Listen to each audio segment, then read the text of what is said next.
All right. I think that we should, if everything is going well, we should be feeding out to the folks out there. If you're in the chat, let me know. I'm monitoring the chat right now with my iPad over here on the side.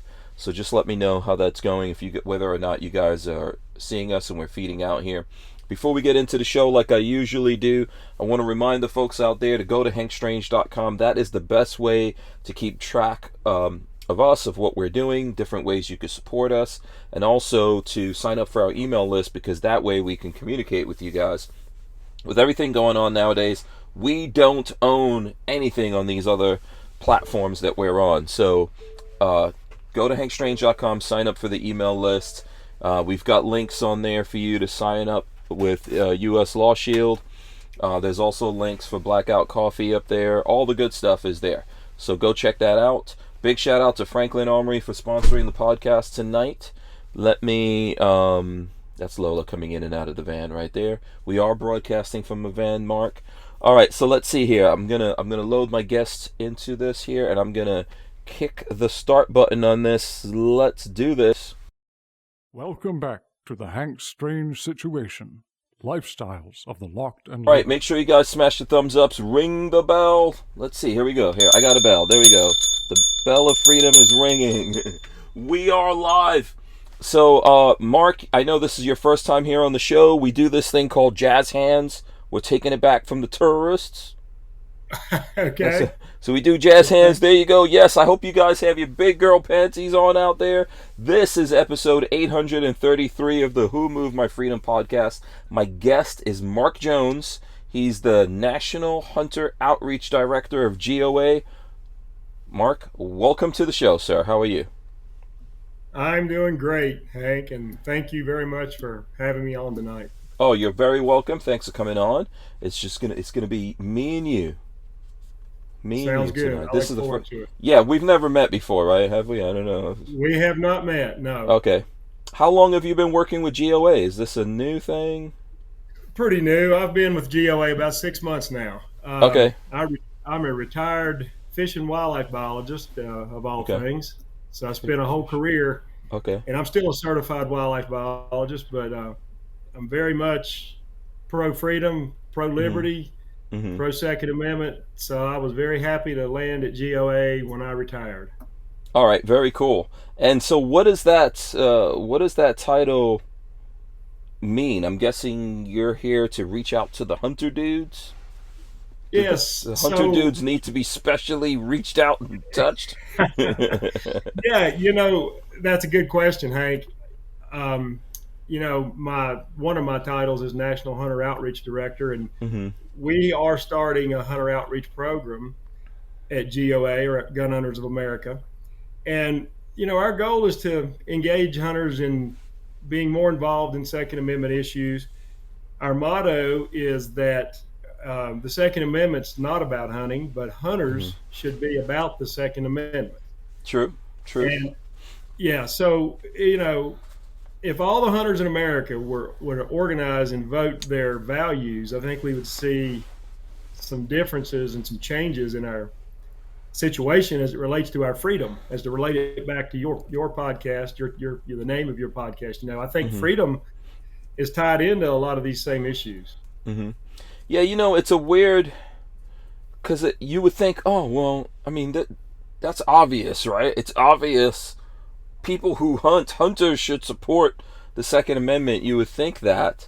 And even so this happened to me. I went hunting for the first time, I don't know, maybe 2 months ago or something like that. The folks from Barnauls invited me out to Iowa, and we did some pheasant hunting. It was awesome. I had a great time. And I posted some video and pictures and things like that of it. And there were gun guys who got mad at me, and they told me I was a FUD because I was hunting. And I was like, what's happening? How are we putting each other in categories over this stuff? Yeah, that's really sad, and that happens more than it should. That's what a colleague of mine refers to as the circular firing squad, where, if you want to call us traditional Americans, we sometimes are fighting amongst ourselves, casting aspersions on our natural allies, and we ought to be we ought to be thinking about the things we have in common. And I hate the term FUD, because I think, well, it's just it's an unnecessary term. A lot of hunters are very strong Second Amendment advocates. Some are not, and that's one of the goals of our program, is to fight hunter apathy, educate hunters, help hunters become more active at the local, state, and national level. Dispel some of these myths about hunters. I probably know hunters as good as anybody because I worked a whole career as a professional biologist where we work with hunters for a living. I've seen hunters change. If you want to categorize them as a group, they've become much more pro Second Amendment, much less likely to, let's say 30 years ago, some guy might have said, all I need is a shotgun and I'm fine. Or a bolt. Yeah, who cares if they take away those AR-15s from people? Who cares about that, right? We've had things like that. Yeah. Hank, they've been changing. Hunters are wising up, and a lot of hunters are getting those AR-15s. They're hunting with them. So I don't know. I wish people wouldn't use words like FUD. I wish we could all find common ground among hardcore gun guys and hunters, because we're going to have to. Our real enemy's the left and people that want to take away our freedom. Yeah, absolutely. I feel like we're all on an island, and we are a lot fighting with each other. Let me just do some shout-outs. I see a bunch of folks out there. I do see BWE Firearms out there. He says, congrats on moving to Utreon. I hope it goes well for you. So shout-out to BWE out there, to Richard Hoffman. And there's a whole bunch of other folks. I don't know if anyone specifically needs a shout-out, but I can see the chat. I'm using my iPad over here, so I could see what you guys... what you guys are saying and questions that you guys have. And if you guys have questions for Mark, we'll get to that also. So just put it in there, and either myself or Lola, we will pay attention to that. I says, oh well, I'm just reading. Sorry, I'm mixing up stuff because I'm reading what people are saying. Too many things going on. Someone's complaining about the app. So we had the CEO of Utreon on last night, and they said they're going to be improving the app. So, for all the folks who are complaining about that, you switch away from YouTube because YouTube is terrible and tyrannical. Utreon's giving us a platform here. It's not going to work perfectly. So, and if some folks out there can actually code, I don't know if I should have asked the Utreon guys yesterday if they're hiring. So, we'll do that here. Let me see where I want to start. Usually Lola will ask me to get you to give us some background. So other than in that degree and stuff like that, what's your background here? Well, I was born and raised in the mountains of Southwest Virginia. I spent a whole career as a state fish and wildlife biologist. But I was always interested in politics and rights and freedom, and I got involved in politics on the side probably 15 years before I retired. And there's interesting stories there because I was involved in GOP politics and in a purple state. Almost got fired a few times just for being a conservative in a purple state. Trying to work for the government. Was this Florida? But I managed to make it. What's that? Was it Florida? It was actually North Carolina, I believe. North Carolina. Oh yeah, that is purple too. Yeah. So how did that even happen? Yeah. Yeah, well, I survived long enough to retire, Hank, and I went to work for GOA, and I love, not to pander, but I love the title of your podcast, "Who Moved My Freedom," because I feel like if we'd been asleep for the last 10 or 20 years and we woke up and looked at 2021, a lot of us would be saying, "What the heck happened? Who moved my freedom?" It's a great title. And, yeah, thank you. But do you know where that comes from? Do you know what that comes from? I probably should, but I don't know where you got the idea. So, have you ever heard of the book "Who Moved My Cheese"? I have. Yes. Yes, that's where it comes from. It's a very short book. Where it comes from? Yeah, it's a short book. I think that the motto of the story there is that when it's about these mice that they go through a maze and they find the cheese in the same place in the maze every day, and one day they go there and the cheese is moved, and it talks about how these two mice react to that cheese being moved. Do you Mm-hmm. just stay there and wait for the cheese and like, wait, what's going Mm-hmm. on? you Right. know, or do you go look for it? Do you change how Right. what you're doing? So, I've Exactly. always enjoyed that book, and a lot of people have recommended that to me over my life, and I read it actually at least once a year because it reminds me that when things change, you adapt to those things, and you don't just stand around waiting for someone to come along and help you out, or solve things for you. So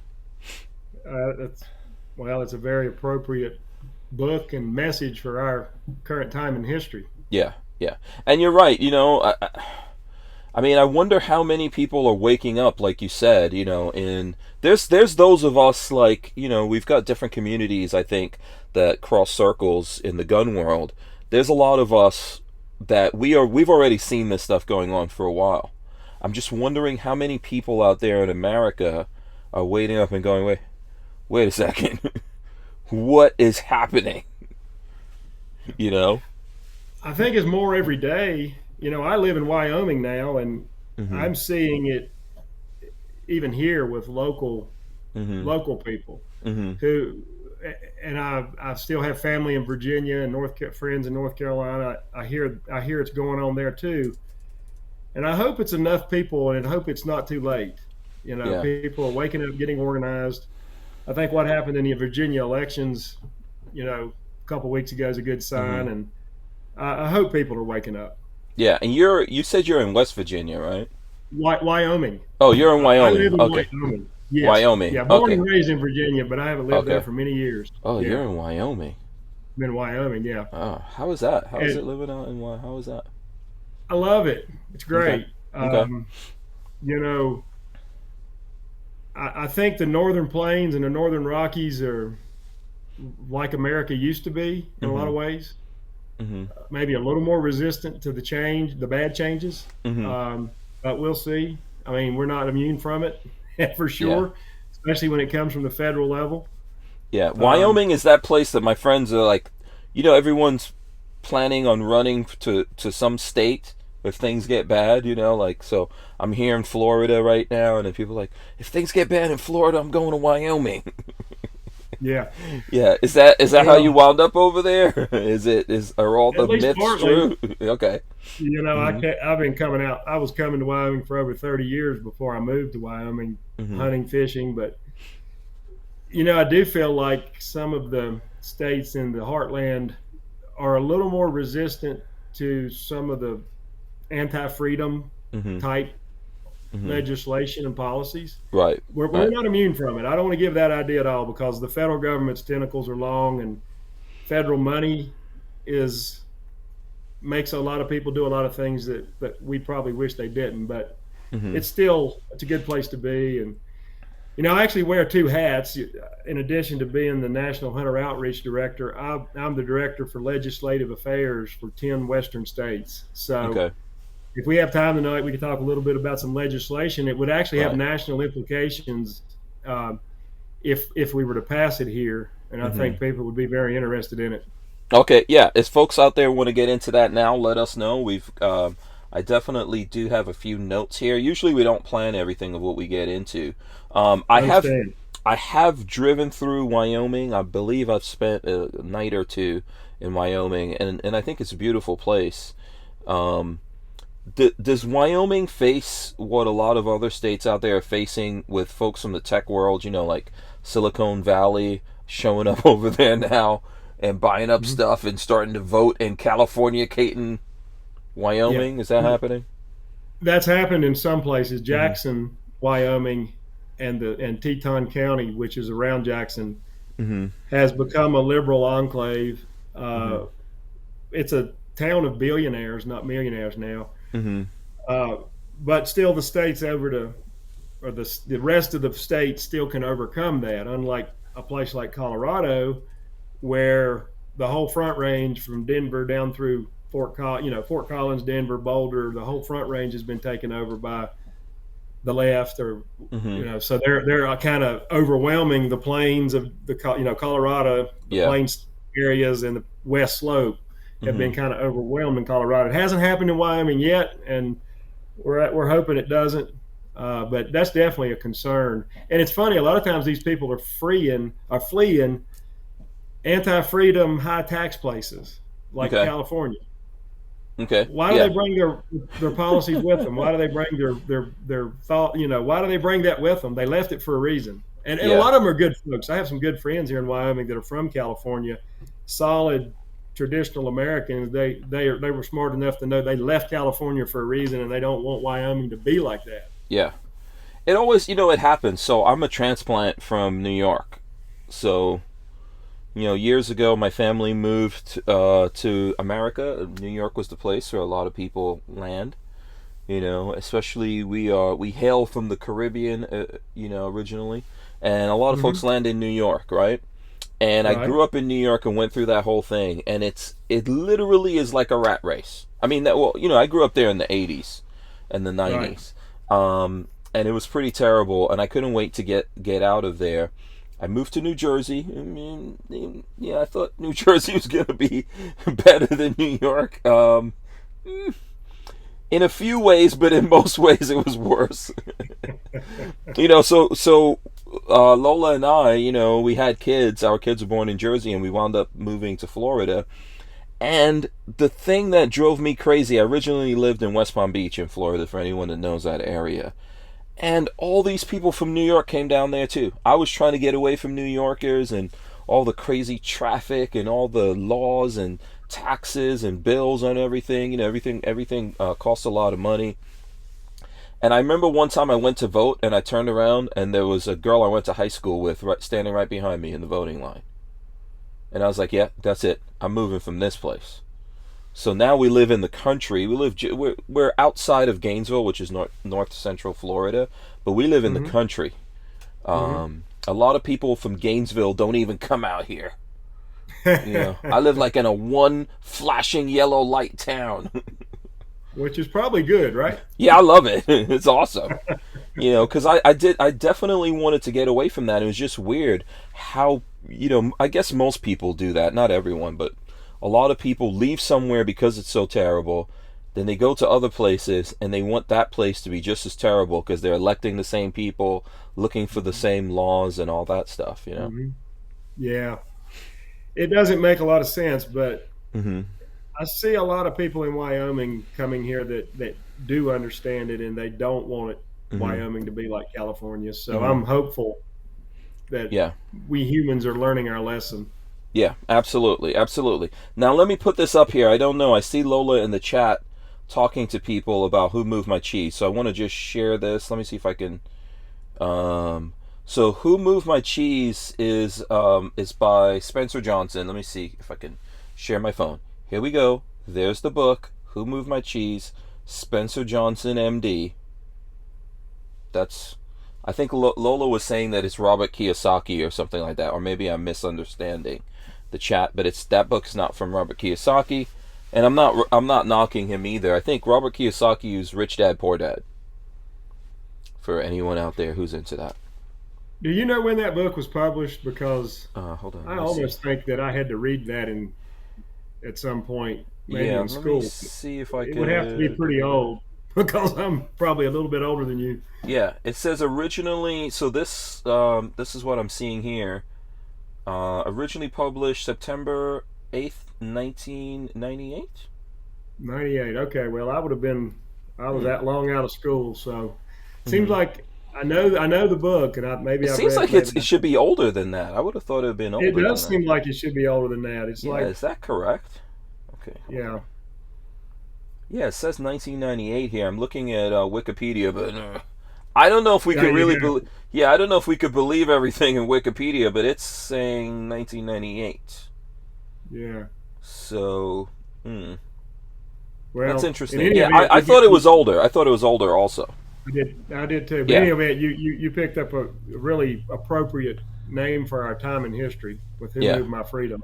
Yeah.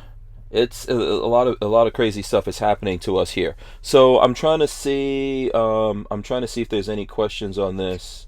Lola says yes, I'm right. Okay, someone screen capture that for me. Lola is actually saying in the chat that I'm right. I need to frame that and put it up somewhere. Yes, you better preserve that. Yeah, I'm never gonna ever get that ever again in life. And then let me see. I know we had a couple of things here that we wanted to go to, so I don't know. I don't know where we want to start here. I know in the notes, I think we went over a little bit about the Second Amendment and hunters. I don't know if you wanted to elaborate on that before we move Yeah, on. Hmm. yeah. Before we move on from hunting, most of your listeners probably know what happened in Australia and Great Britain related to firearms, Hmm. but hunters in particular were probably blindsided by that, caught off guard. Hmm. Um, the government essentially through time outlawed, regulated, confiscated, bought back, destroyed most of the sporting arms in those countries, Hmm. to the point where now to be a hunter in one of those countries, you have to be very wealthy and jump through a lot of regulatory hoops Hmm. and so I hope that can be a lesson to America's hunters, the ones that aren't engaged and that aren't maybe concerned about the Second Amendment. That just because you only like to hunt with a bolt action rifle or a double barrel shotgun, you don't think those AR-15s matter. You don't think those 9mm pistols matter. Someday they may be coming after your favorite firearm. So, Hmm. and we, like I said, we got history to show us in other countries. So I Yeah. guess that would be my warning and my plea with America's hunters, Right. to organize, get involved, fight for your rights, fight for your brother's right to use an AR-15, even though you may not care about an AR-15, because Hmm. you know Second Amendment is really under threat. It's under the gun, no pun intended, like never before. And if there's 15 million licensed hunters in America, according to the federal government. There's another couple million that don't have to have licenses. So there's somewhere between 17, 18, 20 million hunters. If they would band together and vote their values, we would see some changes in our government. Yeah, and it's weird, right? How some of these countries act and what happens in those countries after they take away or start taking away gun rights. Oh Or yeah, the right of the citizens to protect themselves, which, as we say in America, is inalienable, right? Like it's something that you're born with. You're right. supposed to have that right to defend yourself. And then it's just funny after that, then the government starts saying, if you don't do this vaccine thing, we're not going to let you come out of your house. you know. Yeah, look at what's going on in Australia. It's Yeah, absolutely yeah. unbelievable. It's It's like weird, something right? out of Coincidental that. oh yeah, amazing, isn't it? Yeah. So That's the thing, I think, that man, I hate to get on the conspiracy theory bandwagon, but it's this whole one world thing that's going on, right? We're right. seeing that even with the UN. I mean, I'm not making it up. The UN wants gun control. Well, of course they do. Yeah, The EU, the European Union, wants gun control. It's not yeah, conspiracy theory. It's in their policy. yeah. The the socialists have written down their goals and objectives, so Mhm, people can go read them for themselves. mhm, Gun confiscation is a major component of their strategy. They've mhm. told us that. It's not Yeah, conspiracy. yeah. And you don't have to look far to see what happens when governments do this to you. They know they're getting ready to tell you, hey, you don't have any choice.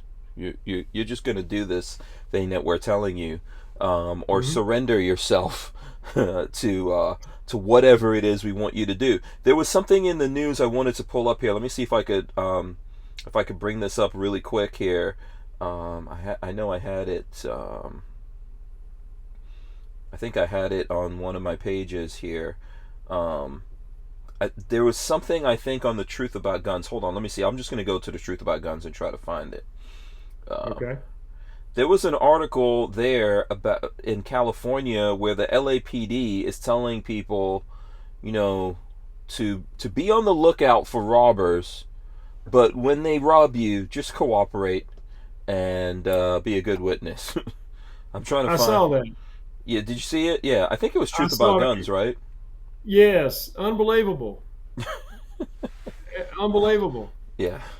You know, Let me see if I could find that specific article here. I think it was a Truth About Guns, but um, okay. Now, exactly when I try to find something is when my phone decides it doesn't want to act right. Let's see if I could pull this up here.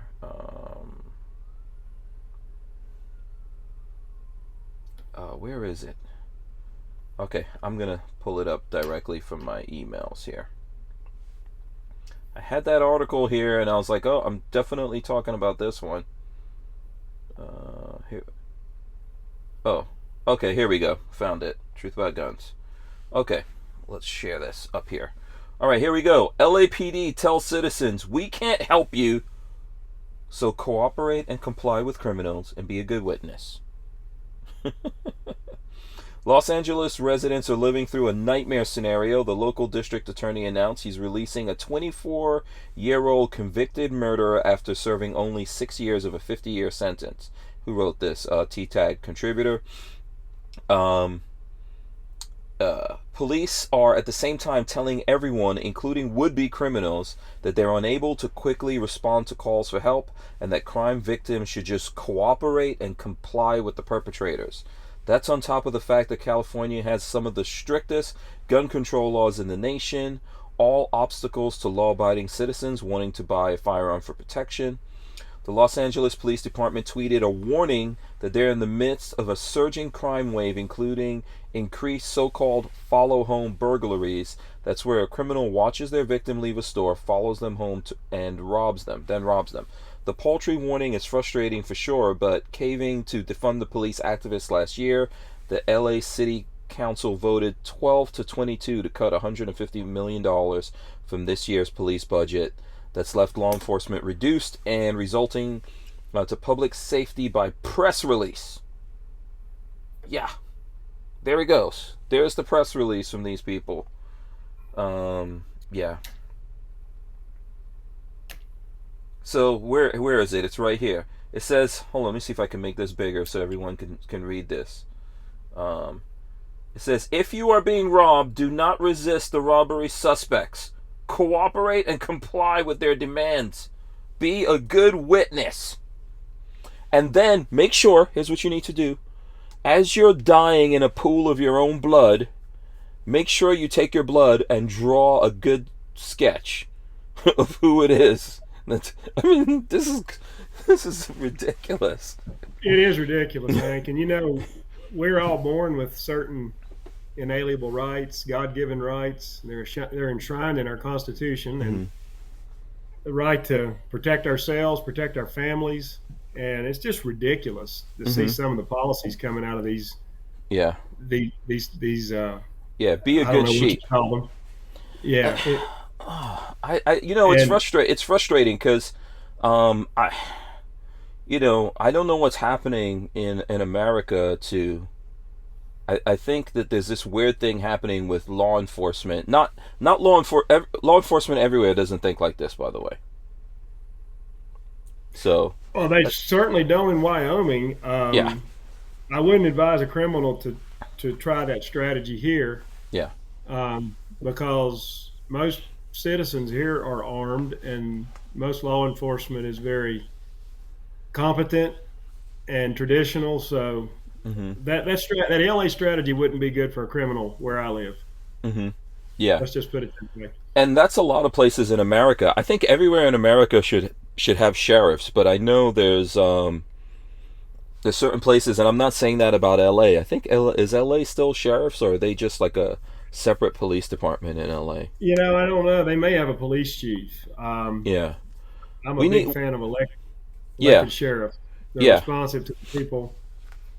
That's what we need, and I think that it's like, what is the point of there being a police department if you're just going to tell the people to just cooperate with the criminals? And then you're going to tell the criminals that. So if the criminals are trying to rob you, you're going to be like, listen, did you not read this press release? Where 5-0 said cooperate with us?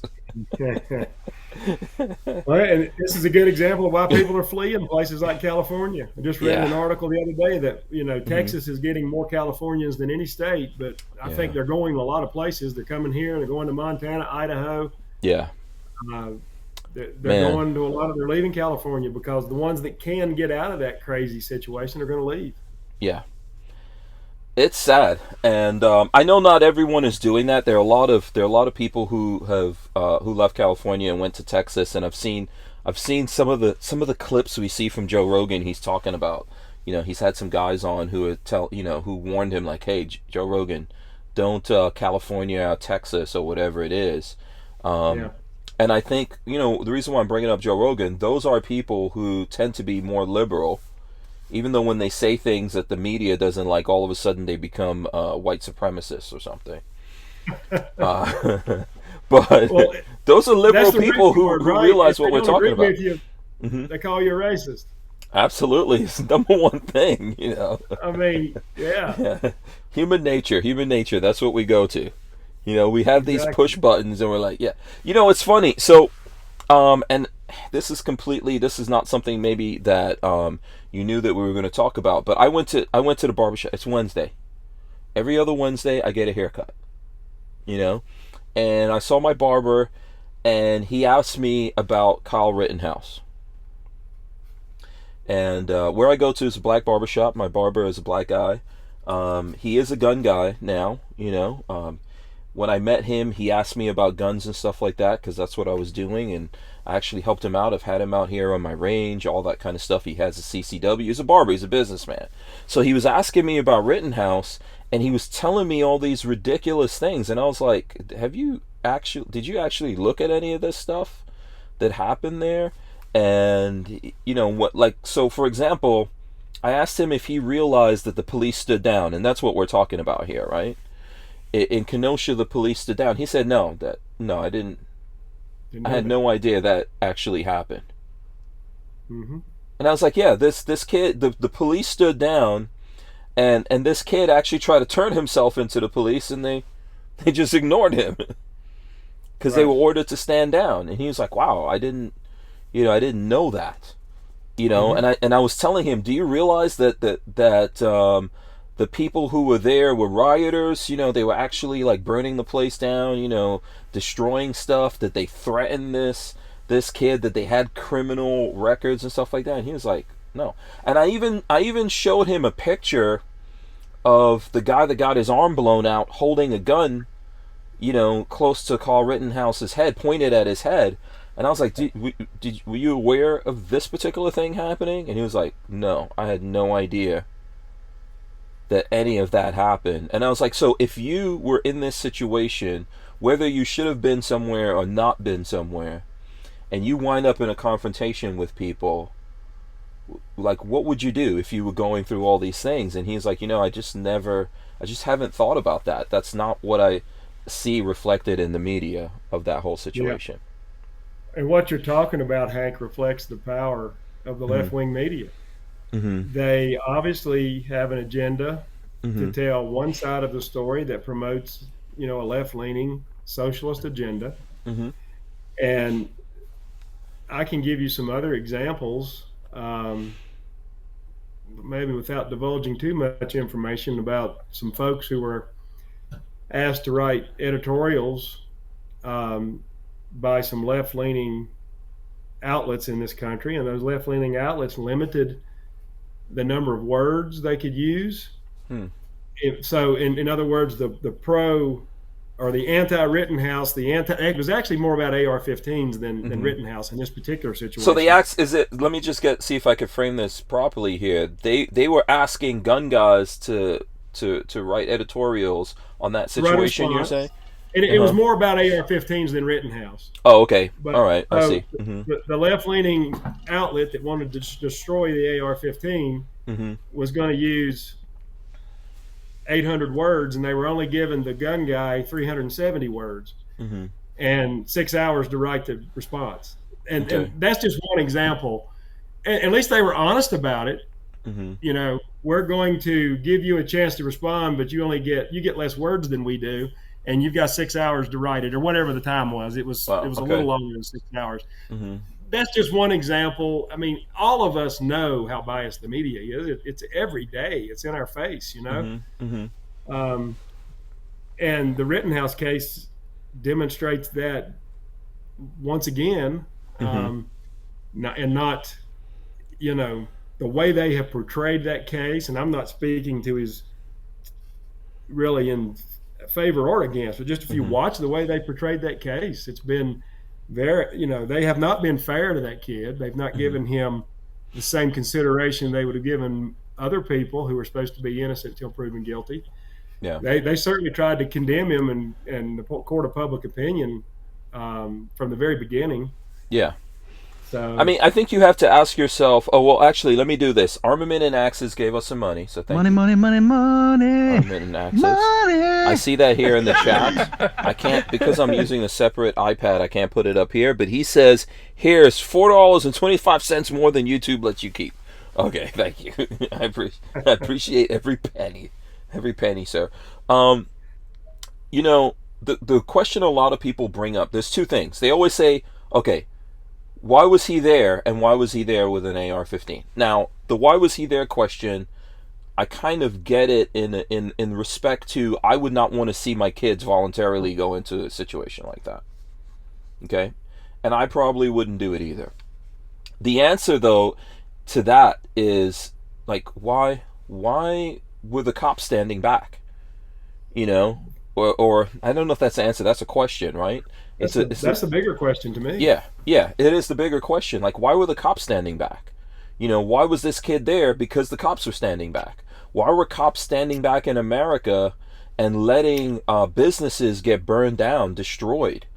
You know, why were they letting all this violence take place? You know, at this time in America, if you go back and you look at history here in America, I mean, this is all documented. There were people that were killed, places were burned down, people were getting bussed in from other places around the country in order to. This wasn't protesters. Like, I believe in people's right to protest something. These were people who were rioting, right? It was like the purge out there. Then the other thing that comes up is the AR-15 thing. Like, why did he need to go there with an AR-15? If you know, you want the most effective tool for the job. If you're going to go into a situation like that, I wouldn't recommend it. But if you're going to go there, I would recommend going with the best tool for the job, right? If you feel like you might be in a situation where you're fighting for your life against multiple people, this is the best tool for the job. It's what people in law enforcement use. It's what I would go for if something happened here at my house where all of a sudden there's a whole bunch of people. Yeah. Well, and I think back to your main point there, the bigger question is, why did the local authorities order the police to stand down and not protect businesses and homes and people? Mm-hmm. Mm-hmm. You know, if the media was honest and fair, they would be exploring that question with the same vigor that Mm-hmm. they're trying to explore Kyle Rittenhouse's guilt or innocence. You know, Mm-hmm. in some respects, he's a distraction, or his prosecution is a distraction from the bigger issue. Mm-hmm. Why did they let rioters burn and pillage in America? Yeah. If those rioters had the right to be there, right? Let's just, you know, if the rioters had the right to be there, if they had the right to be there and riot and destroy property and burn things down and attack people, then of course this kid had the right to also be there. I mean, we're either America or we're not America, right? So he had the right to be there to try to help, to help this neighborhood that he grew up in and help people. And I think, you know, from what we've seen from the coverage, he grew up there. I think his father lived there, and there were people and businesses there that were asking for people to come in and help them because the police were not helping them. Right. Right. Yeah. So it's a really bad situation in America where Yeah. when our authorities don't protect the people that they're paid to protect, and when our elected officials obviously told those officers to do that, yeah, they're the ones I really hold, you know, that I think should be investigated, and someone, the Attorney General of the state, should be asking why they weren't doing their job. Yeah. Those elected officials who told those policemen to stand down. Yeah, and another narrative in regard to the AR-15 is like Dave Bautista, right? I don't know if you know who that is, Dave Bautista, the guy from Guardians of the Galaxy, wrestler dude. You know, Mhm. he said something to the effect of, if people are breaking into your home and you need an AR-15 to defend yourself, then you're like a weakling, for lack of a better words, right? That you're soft or something like that. Why do you need that? This narrative that people are having that we don't need AR-15s is the most ridiculous thing that I've ever heard of. When people see the things happening in America, they don't go, you know what I need? I need to go out there and get some pepper spray. That's what I'm gonna get. Yeah. If there's a riot or something like that goes on, if people decide to like attack me, burn down my business, attack my car, you know what I need? I need a real loud one of those blowhorn things that makes a real loud noise. I want the best tool. If you're kicking in my door in the middle of the night and my family is in there, I want to meet you with the maximum amount of force that I can meter out to you. Sure. And it really, you're right. And it doesn't matter whether he thinks we need it or not. We have a right to have it. Mm-hmm. Our Second Amendment rights are God-given. They're enshrined in the Constitution. And we have a right to defend ourselves. And no one person has a right to tell us what type of weapon that should be done with. Yeah. You could use the same argument. He probably has a nice sports car that I don't. I drive a 23-year-old truck that's leaking antifreeze. He's probably driving a sports car. Does he need a sports car? I don't know. Yeah. It's up to him. If he can afford it, he can have it. Yeah. He doesn't have a right to tell me what kind of weapon I can have. But the world he's trying to set up, you're right. You're making a good point. In the world that he's trying to set up, you could go, you know what? Yeah, you got too much.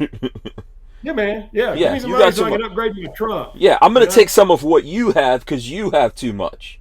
And what choice is he going to have, right? He just needs to comply. Yeah. That's yeah, all exactly. he needs. And you know what's funny? Go ahead, sorry. Well, I was just going to say, some of these people that don't understand freedom and liberty, I don't want to use the word, I don't want to, well, they're so unintelligent, for lack of a better word. Yeah. They think what they like should be imposed on somebody else. Mm-hmm. They never stop to think about, if somebody else is in control, maybe they will impose something on them that they don't like. Yeah. When you're in control, it's nice to impose your feelings on somebody else. But what about when you're not in control? Mm-hmm. Then Yeah. they get to turn it around on you. Yeah. I try to have a moral and ethical compass, and I want my rights, and I want you to have your rights. Your rights might be, I want you to raise your kids the way you want to, Hank. Mm-hmm. Get the vaccine if you want to get it, Hank.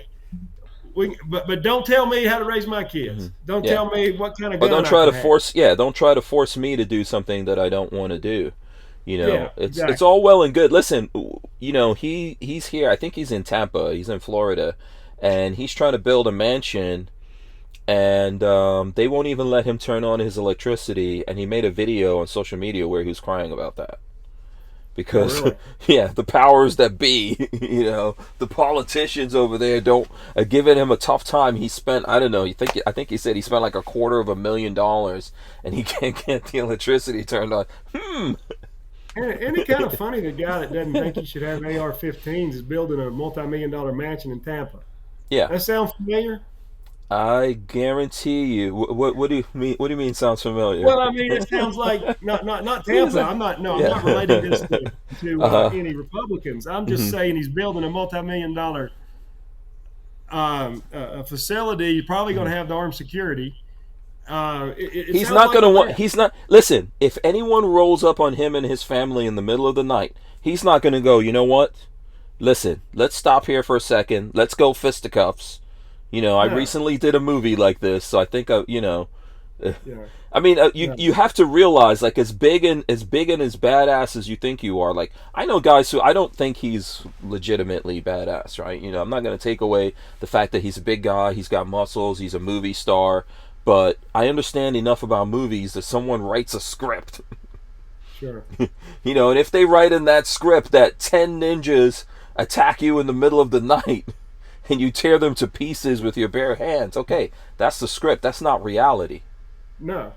You Yeah, know? four bad guys with firearms come in his house to try to harm his family. Is he going to wrestle with them? Yeah. If they have cutlasses, he's not going to want to wrestle with them. No, no, you're right. Yeah. So, So it, it's just crazy. It's crazy to try to impose that on other people, and you yourself in a situation like that, you're gonna want the most effective tool that you can use, and this is what it really boils down to here in America, as citizens of America, but citizens of the world. We all have the right to defend ourselves. absolutely. You It know. gets back to that elitist mentality. Not, a lot of the Hollywood elites and the Democrat elites have armed security. That's been well documented, and Mhm. but they want to disarm guys like me and you. You Mhm. know Yeah. that Yeah. elitist mentality. I'm sick of it. I hope most Americans are getting sick of it. Yeah, we need the best tools. We don't know. We've seen so many things that can happen. There's, um, you know, as beautiful as America is, and all the places in America are, things can go badly wrong for people. You know, you can be in your home and things could go badly wrong for you. You could be in your home in the middle of the most beautiful, most expensive, luxurious place in America with all the guards in the world, and things go wrong. You Hmm. know, you could be somewhere else that's not that's on the opposite scale to that, and things could go wrong. And when things go wrong, you're there by yourself. There's most of the time you don't have some police officer there just sitting around waiting for something to go wrong to you so they can rescue you and Right. save you. That's just not how it works. I grew up in New York City. I think per capita, New York City is one of the places that has the highest per capita level of cops. And you know what's funny? Every time I got robbed, they weren't there unless they were the ones robbing me, which it happened, Oh, believe it or not. wow. So I mean, this is what we're dealing with. Yeah. Yeah. Well, I listened to one of your shows a couple of Hmm. weeks ago, Hank, where you had Hmm. a young lady on Second Amendment. Hmm. If I forget her name, Okay. um, and you guys were talking about the Alec Baldwin shooting. Okay. Yeah. You remember Hmm. that? I'm trying to remember exactly who that was. I think the folks out there will remember better than me. Yeah. Well, Yeah, but we anyway, were she we were was talking about. Oh, was it American Brit. Gun Chick? Was it Brickell? Yes, that's Okay. her, Yeah. Briquette. Yeah, Yes. Brickell. Uh huh. And one of the things that if somebody else has asked this question, then I apologize, but I haven't heard this asked. Why in Hollywood, which we know is anti-gun, Alec Baldwin's anti-gun, Hmm. most of Hollywood's anti-gun, anti-Second Amendment. Why do they even have live rounds on the set? Why do they They even don't make like. Why do they make movies with guns? Well, yeah, well, that question's been asked a lot, but Yeah. Yeah. specific to that shooting incident, Hmm. why did they have live rounds on that set? They hate guns, Yeah. so That's a good question. obviously there's a lot of hypocrisy going Yeah, on. they don't hate Obviously, guns. somebody there carries a live gun with live ammo in it. Right. Yeah. That, Not all and, the guns are props. There's a lot of real guns on the sets. They're not supposed to have live ammo. But my understanding, without that whole thing, I mean, obviously we're going to see it when it all gets litigated, when it all shows up in court, we're going to see that. But obviously, they were shooting live ammo. So yeah, maybe in the breaks, lunch breaks, and things like that, they were there shooting live ammo because, listen, at the end of the day, it's an enjoyable, fun thing to do. and a lot of commentators have suggested maybe there was a lot of target shooting going on in the free time. Yeah. But Would I do I it on a find that movie set that's, where you're pointing guns at the camera and there's a cameraman behind that camera? Would I be doing I that? just find No. it hypocritical, though, from the Hmm. same people who want to take away your Second Amendment rights and my Hmm. Second Amendment rights, that they were out there exercising their Second Amendment rights. So So crazy that, man. hypocrite, Like, the the world is elites, upside down. well, the elites are so hypocritical. Hmm. What's good for them is not good for the rest of us. Yeah. And they also, like you said, man, there's a lot of the guys out there in Hollywood that are always calling for the guns to be taken away from people. That when they roll around, they have guys with them, with around them with guns. If they don't have guns themselves, Sure, absolutely. you Armed know, security, almost all of them have armed yeah. security. Say whatever you want. Dave Bautista living in Tampa, he's not gonna be there just waiting with his fists for when someone kicks that door in. No. And if No, he's not home, if he's off somewhere on the other side of the planet making a movie and his family is back there, he's going to want his family to be protected. He's going to want sure. his wife and kids to be protected. And I'm not going to hate him for that. That's No, exactly what we want. absolutely. I support his right to protect his family, and I would hope he would support my right to protect mine. Absolutely. Amen. I hope so. Let's see. Night Train says the latest I heard on Bloviator Baldwin is that the script did not call for him to shoot in that particular scene. And then also shout out to 28 EDU that I see out there. Lots of good folks out there. Appreciate all you guys. I can see the chat is just like going, so that's awesome.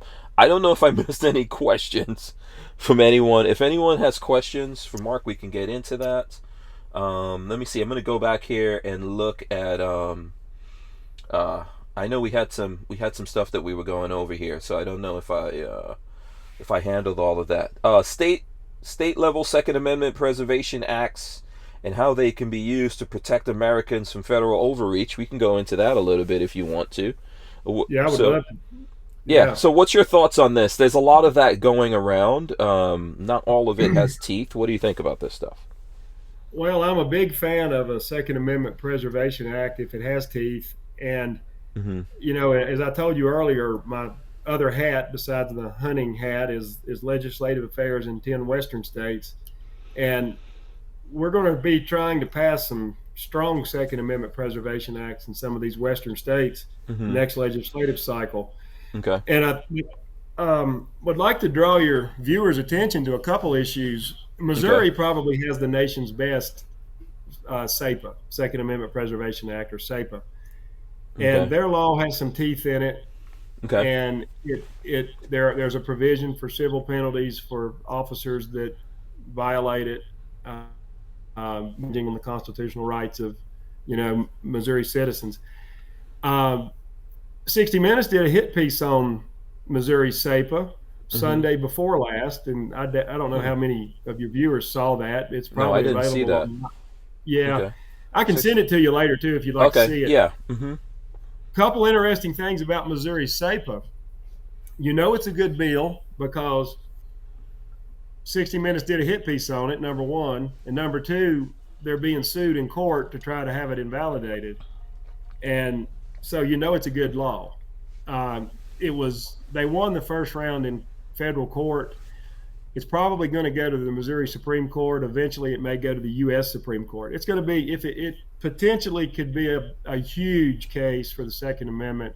Hmm. We've got to all band together and support Missouri. I hope Gun Owners of America will file a friend of the court brief, and if as this goes on, I'm Okay. certainly lobbying for that.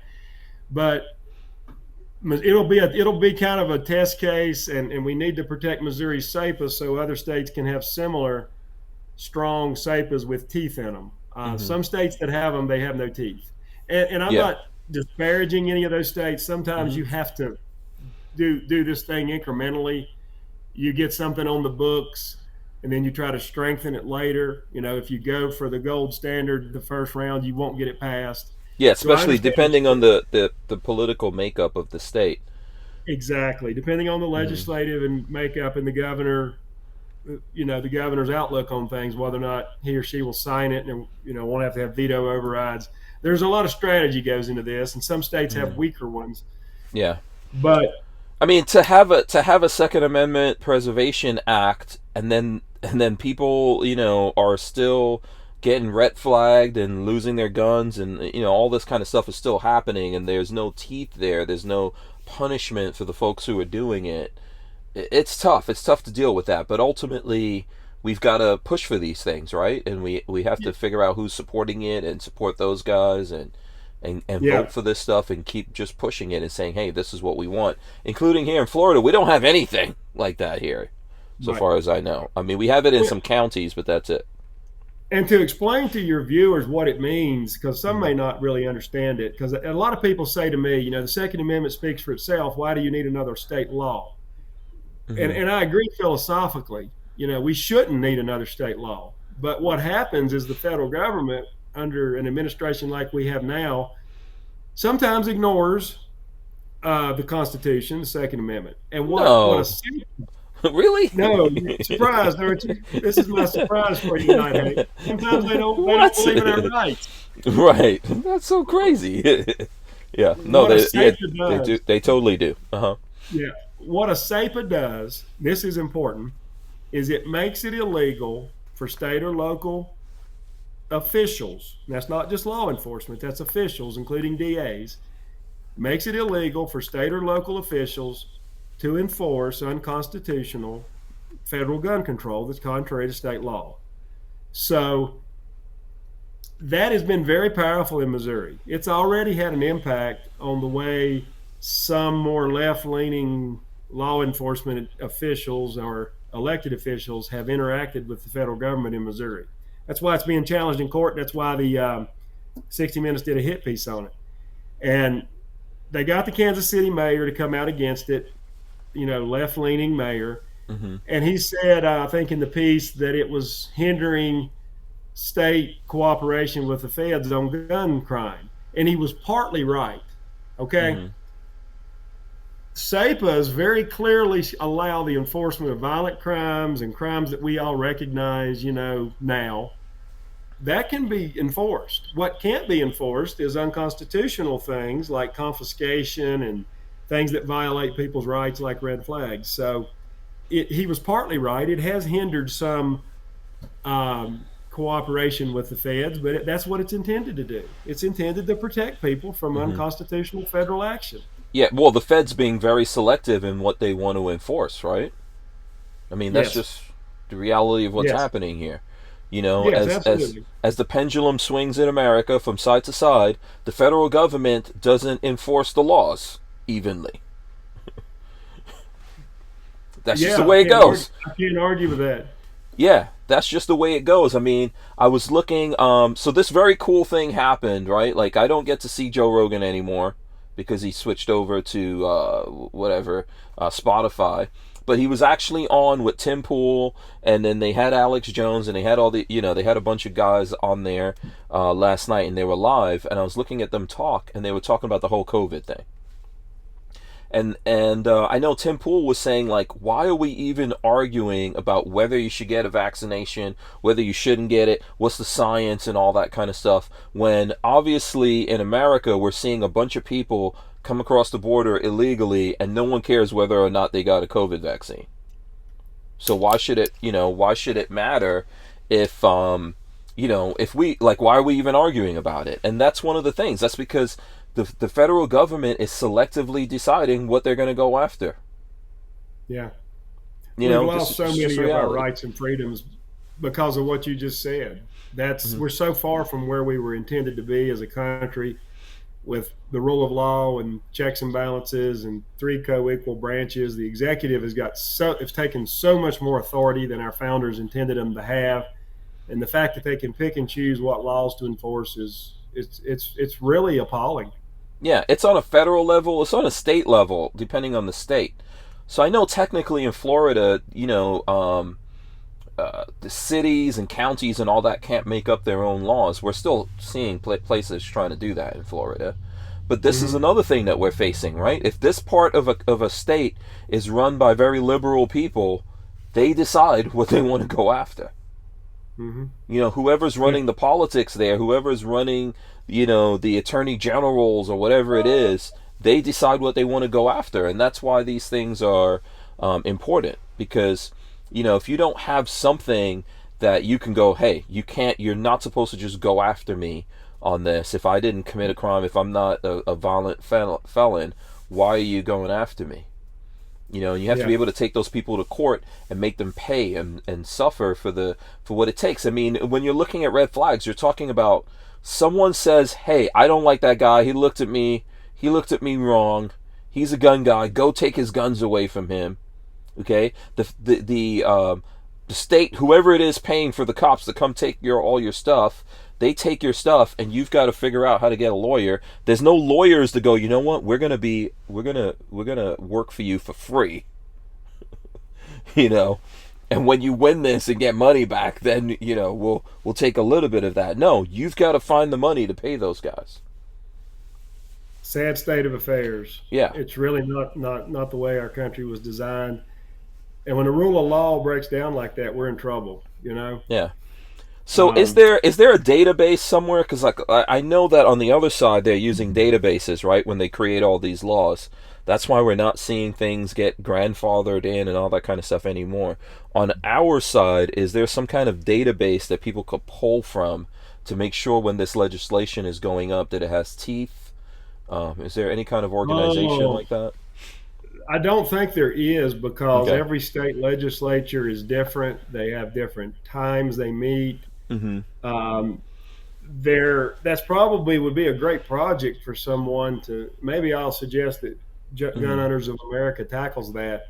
Mm-hmm. We probably the best we could do is probably catalog existing laws and tell folks what's in them and Mm-hmm. how much teeth they have. But trying to track the new ones being introduced would be very hard because like the Wyoming legislature will come into session in February and they will have a short session this year, and the legislature in another state may not come into session till April, and they might be in session for 6 months and might not pass it or even consider it till next October. So Mm-hmm. what I would tell people, be involved at the local and state level in your own state and find out what your legislature's doing. If you're in a red state with a Republican legislature and preferably a Republican governor who might sign it, start getting organized and try to push a SAPA, a Second Amendment Preservation Act. I think in 2022, and that's this political climate, it's a winning political issue. Not that we should do it for that reason. We should do it because it's the right thing to do. But from a strategic standpoint, that's a winning issue in 2022 in America, in a lot Okay. of red, you know. So how would they go about that? How exactly, is there some place that they can go to and say, how exactly do we do that? Well, they can join organizations like ours and reach out to our staff. We have staff in many states, not all states, Okay. unfortunately. Mm-hmm. Um, if they're interested in this type of legislation in my region, I have 10 Western states. I'm glad to give out my email address. They can email me. Okay. Um, you know, but at the most basic level, folks, and I'm encouraging people to do this here in my home in Wyoming and all over, friends in other states, everywhere, organize at the local level with like-minded people and begin to get to know your legislators and contact them and work with them and try to, a lot of this stuff can be locally driven, believe it or not. I mean, it sounds like a monumental task, but if people get organized, a small group can make a big impact. And if you find Mm-hmm. the right legislator with the right mindset who might introduce a bill, you can. It's remarkable what can be done. I give Mm-hmm. you an example, Hank.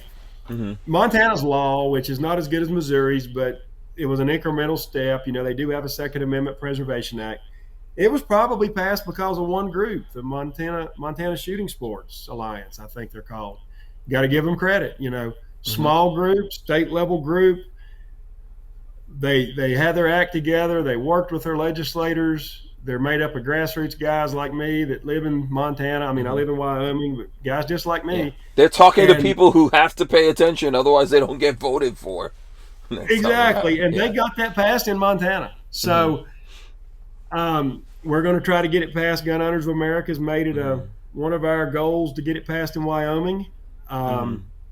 I'm hopeful that if it passes here, that some of the other states where I have legislative responsibility, like North and South Dakota, Nebraska, Kansas, and Oklahoma, may be good targets for something like that. Okay. What's the 10? So I know you mentioned a couple there, but what's the 10 states that's kind of under your umbrella?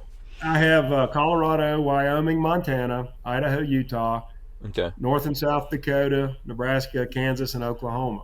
So Hmm. Okay. 10 in the Great Plains and Northern Rockies. Most of them are That's a lot of pretty. real estate, man. Yeah, and I've got some help. I've got a Colorado director that works under me. Mm-hmm. Colorado is, of course, the most purple state of those 10 I just named. Mm-hmm. It's quickly becoming like California, Mm-hmm. sadly. There were some Unfortunately, bad yeah. gun laws passed there in the last session, and we're expecting some bad ones to be introduced in the next session. So Mm-hmm. We're kind of playing defense in Colorado, but in some of these other states like Wyoming and the Plains states, we can play offense. We can try to pass pro gun legislation. Yeah. You can lock in those states now before they get further infected. We hope. A couple of things I want to do here. Armament and Access says, what is this? He says, is that a jackalope I see? So I think he's talking about behind you. Armament That's and a pronghorn antelope. Pronghorn antelope. Yeah. So he says that. He says he sees that. Is that a jackalope behind that? There's something that's further. A white-tailed deer. There you go. So there you go. It is a just say it's a jackalope. Let's see. There's a white-tailed deer and a sharp-tailed grouse over there. It may look weird in the lighting he's got. Oh, okay. The grouse I don't see at all either. The grouse, let's see, let me move. The grouse would be on the red wall there beside the deer. Okay, is it on a tree or something like that? Yeah, it's too far away for me to be able to see. Piece of aspen. Okay. Oh, cool. Maybe he sees the skull, the whitetail skull with antlers over the hearth there. That's a whitetail skull. Yeah, Like I mean, European you've got to engineer a jackalope, right? You can't just right. Yeah, they're not real. It's the rear end of a deer with some antlers on it. So yeah, I've only seen those in cartoons. Well, you know what? I could swear I drove through someplace and they were selling like jackalopes. You find them in a lot of bars in the West. Right. Of course, in the West, you eat in bars a lot. In small towns, right. Mm-hmm. I mean, it's a little different than maybe back east. Bars are more family oriented, and right. I've seen families go in a bar after church and eat. But yeah, you see jackalopes in a lot of these Western bars. Okay, very cool. Tourists come through and they're like, "What in the world is that thing?" Legends. Anything to make a buck, man. That's right. It's America. Yeah, improve the economy. 2A EDU. He says lots of people in here. This is encouraging. Yeah, it's good to see that there's folks showing up over here on Utreon. That's cool. That's great. Yeah, I don't know are you using any social media? Where would people? There were some people saying you look familiar in the beginning. What social media are you on for the folks who want to find you? Well, on Twitter and Instagram, I'm Mark Jones GOA. Okay, hold on. So let me see. I'm going to go to my Twitter right now. Where is my Twitter? Oh, yeah, that'd be great. Fairly new to Twitter and Instagram for those, that are Mm-hmm. I'm a newbie. Let's see if I can search Mark Jones. I'll search for you on Mark Twitter. Jones GOA on Twitter and Instagram. Yeah, Mark Jones GOA, right?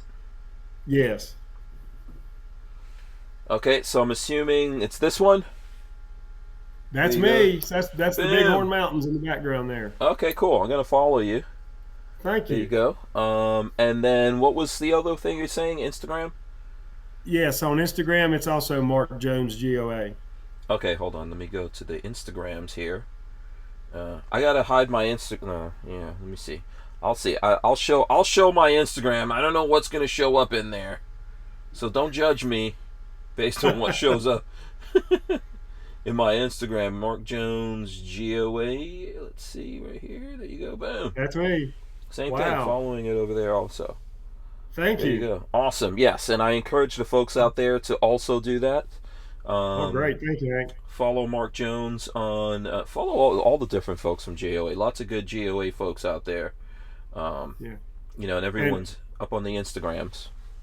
Yeah, and I just put out a post this week about that Kansas City mayor and 60-minute hit piece. But I try to. I'm fairly new to national social media like Instagram and Twitter, but I'm going to try to put out unique content about hunting related stuff and Second Amendment related stuff, and things like the Second Amendment Preservation Act, and maybe a little bit different things that people maybe aren't thinking about, and things we can do to advance and protect our rights. Yeah, absolutely. Was there any other social media that we should take a look at here? Was it just Instagram? We're going to be building platforms in the very near future specifically for hunting at GOA. Okay. So we will hopefully have a hunter outreach Facebook specifically, for hunter outreach through GOA. Folks can go, follow GOA. Of course, we have a Facebook outlet, and I There's a possibility this will get shared there. I can't promise you that because Yeah, I don't control that. absolutely. But We know there's quite a few people, yeah, a over lot of there people doing are in charge vying of different things. for attend. A lot of people are vying for using our outlets. But I would like Hmm. to post this there. But so folks can go to GOA's just generic Facebook page. Hmm. Sometimes get content from me Hmm. from there, and look for our hunting specific outlets. We're going to try to build those. Um, Especially Facebook. We would love to have a GOA hunting outreach program Facebook page. Hmm. Probably Second Amendment hunters or something like that's what we'll call it, because that's kind of what we've called our hunter outreach program. Hmm. And so I wish we had that up and running, but Yeah. we'll have By that the up and time you running get soon. it up and running, we'll all be kicked off of Facebook, and you'll get it up there just in time for us all to be deleted, man. We'll That's have to go that's on how. another. It's a shame what's happening there. Is all I can Yeah. say. Yeah, I don't know if you're looking at any of the alternatives that are out there. Utreon obviously is one. If you're looking for video stuff, Utreon is an alternative. And I'll just share. Let me see. Like I'm just gonna share my thing here. I've got Facebook. I still have Facebook. I've got like a personal and a business Facebook. I'm on LinkedIn, believe it or not. I don't know if you're on LinkedIn. I do I Twitter. am on LinkedIn. I'm on LinkedIn. Oh, cool. Okay, I do Tumblr, believe it or not. And I'm doing locals because of 2A EDU. So for anyone who is on locals, you can find me. I'm on locals, Hank Strange. See, I shared this that we're doing this particular thing on there. So Okay. I'm also on MeWe. That's this particular app here, and I do that because they let me put up links. And I also do Minds. So Minds I think is a good one, and I'm seeing lots of people coming on board on Minds and following Minds as well. So just as some examples out there of different social media that people could try Yeah. and get up Well, on. Hank, if you ever, I might remind you, but if you ever Hmm. think about it, email me your recommendations because I'm still learning about Hmm. widespread social media, Right. and I'd like to know your thoughts on the more fair Hmm. ones, conservative ones, and that kind of thing. We're going to explore expanding all of our GOA hunter information, and we want to do it through Okay. the right outlets. Yeah. Yeah, look, I know for a lot of folks out there like, man, how many of these social media things do I have to have? And I get it for the folks out there that just want to be able to communicate with people of a like mind, that gets kind of crazy. From my point of view, being a content creator, I use as much social media as I can. The way that I do it is I make a note of whatever I want to post. So if I have an idea of something that I want to post, let's say it's like a meme and I create like a picture or something for it, I'll just share something along that vein with you guys right now. So I made this meme thing here that I posted I recently. like it. So this is the prosecutor in the whole Rittenhouse thing where he's like muzzling everyone in the.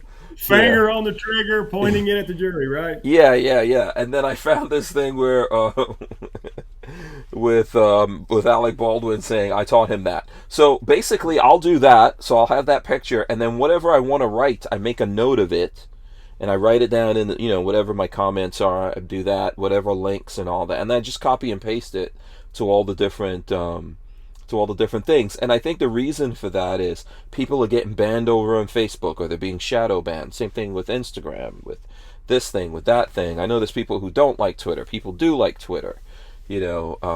Until we get our own platforms, so therefore we have our own ecosystem of social media platforms that we can rely on. I think I'm going to stay with these things, and then whenever those things show up, I'm going to try to participate in them.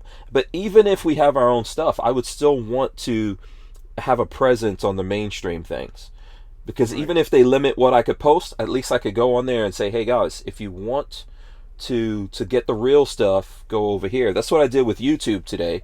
So I went to YouTube and I did a live video, and I said, hey, we're not going to be live on YouTube. We're going to be on Utreon. That's where you're going to find us. So Hmm. you don't want to ever get rid of this stuff, because we want to discover. There's always folks out there who are discovering guns, and I think guns are a gateway drug to freedom. A good quote. Yeah, and we want to be available for those people to answer questions, even though some of them are going to seem. I know you get probably some crazy questions from people out there. No, that's a great point. I hadn't really thought of it like that. We need to be involved in all of them, because we never know when we're going to reach someone either that agrees with us or might be swayed. We might learn something from them. You never know. So yeah, they just want to know. Right. They just want to know. That's the thing. It's happened to me so much in the last year with everything that was happening, people getting scared. There were people that were reaching out to me and asking me stuff. They wanted to get into guns for the first time and all that. And I'm happy, even though it takes time to talk to people. I'm happy to be there to impart. I don't want to say wisdom because anyone that knows me is not necessarily going to categorize that as wisdom, but at least I could have a conversation with people and try to help them out. Like, hey, why do you want to do this? The Right. number one thing is to make sure that you're doing this for the right reason when you get into Right. it. Absolutely. Yeah. Yeah. Let's see here. What is this? Gen Champ Jr. says BBs or the gateway for me. BBs. Yeah. Me too. It was my first gun was a BB gun, so I can relate to that. Yeah. Absolutely. That was for my kids, So Yeah. so when Lola and I got into guns, we were worried about the kids, and I happened to have seen, I think it's Christmas Story, where he wants the Red Ryder BB gun. Ralphie, yeah. Yeah, Ralphie. And I actually got my boys Red Ryder BB guns, and they immediately proceeded to try to shoot each other's eyeballs out. You got to worry about that. Yes. So, but we went through the whole thing. Like I got them the BB guns, sat down and talked to them and said, "Hey, this stuff is dangerous. These are BBs. It can hurt you, can do all this kind of stuff." And then if they did any, we told them to be careful where you point these things, all that kind of stuff. And they listened, and then they still went outside and then started shooting at each other. And someone would come in crying. Then we put people on punishment and go through the whole thing, and then we would take it away from them and they wouldn't have it. And then later on, when we thought they maybe learned their lesson, we'll let them do it again. And then someone will go shoot the window out of the back door. So we can. Oh, Lola's actually bringing. Oh, I forgot. You know what? I forgot that we could actually show stuff. So Lola is, and this seems loaded. This one's loaded. I could tell. Because I can hear the BBs. This came from one of the kids' rooms, right? Yeah, so check it out. They keep it by their nightstand. Yeah, they keep it in their nightstand. So if they're looking at this, look at that. Red Very Ryder. nice. My son has one of those. Yeah. Yeah, that's really cool right there. That's Lola slamming the door. So yeah, they shot out the windows and then they got on punishment. Some spankings were given out, all that kind of stuff. And eventually, I think they started to learn, and then we kind of moved them up from that. The NRA has some rifle courses for kids and all that. We just went through the whole process. And I thought, like, that's a good way to go for kids. Like, now when I look at my kids with guns, all of that suffering that we went through with them, I think was worth it. Based on how they're handling stuff right now.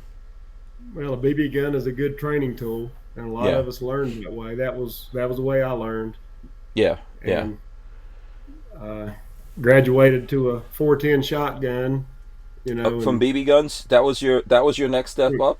410. My next step. And every child is different, and I'm not recommending what age a child is ready. But I remember I was 9. My dad got me a 410. I was very responsible, and he had really trained me well and been very, very, very safety oriented and made sure I was ready. But I got a 410 shotgun when I was 9 for Christmas. No, cool. And 410s are cool. Kept it in the closet, and I had to keep the ammo separate. And when my friends came, I wasn't allowed to get it out. And I knew what its role was and when it could be brought out and when it couldn't. And then it was from there to a bigger gun and eventually a high-powered rifle. And so let me. Yeah. So M. Maven says 50 years later, I still don't trust my brother with a BB gun. Yeah, my parents were pretty strict. If a BB gun even got pointed in somebody's direction, you were Oh losing it yeah, for a while. You know, yeah. so See, I'm like, glad. yeah, my brothers and I we didn't fully grow up in America, and then even when we came to America, we were in New York City, so like our gun stuff was completely different. I would say that mostly they didn't even have access to guns. I kind of did because where we were living is a bad place, and I had friends who were doing things they weren't supposed to be doing.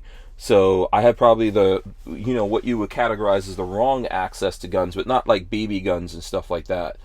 So, um, You came into it kind of the wrong way. yeah, I'm assuming handguns, maybe illegal handguns, even in New yeah, York. yeah, exactly. So, but there is a BB gun story that I have with one of my brothers. So, my older brother had he had this apartment, and there was a mouse issue in this apartment. Typical for New York City apartments. Some people out there might think that's crazy. So, we have this thing where we don't like creatures like that running around. So my brother got a BB gun, and he was hunting for the mice. Okay? And he actually wound up shooting himself with the BB gun. There was like he saw a mouse somewhere, and he was shooting at that mouse and accidentally wound up shooting himself. I think like I forgot exactly what happened. Like maybe the BB gun wasn't working right or something, and it wound up going off. Obviously wasn't as bad as it could be, but even BB guns are dangerous and could do a lot of Sure. damage to you. You Especially know. if they hit you in the face. So, Yeah, yeah. So he's probably not gonna like me telling that particular story. I can guarantee you that. But this is how you learn. There's worse ways you can learn. absolutely. Yeah, Well, it's better to shoot yourself with a BB gun yeah. than a But firearm. be So, safe. Be safe.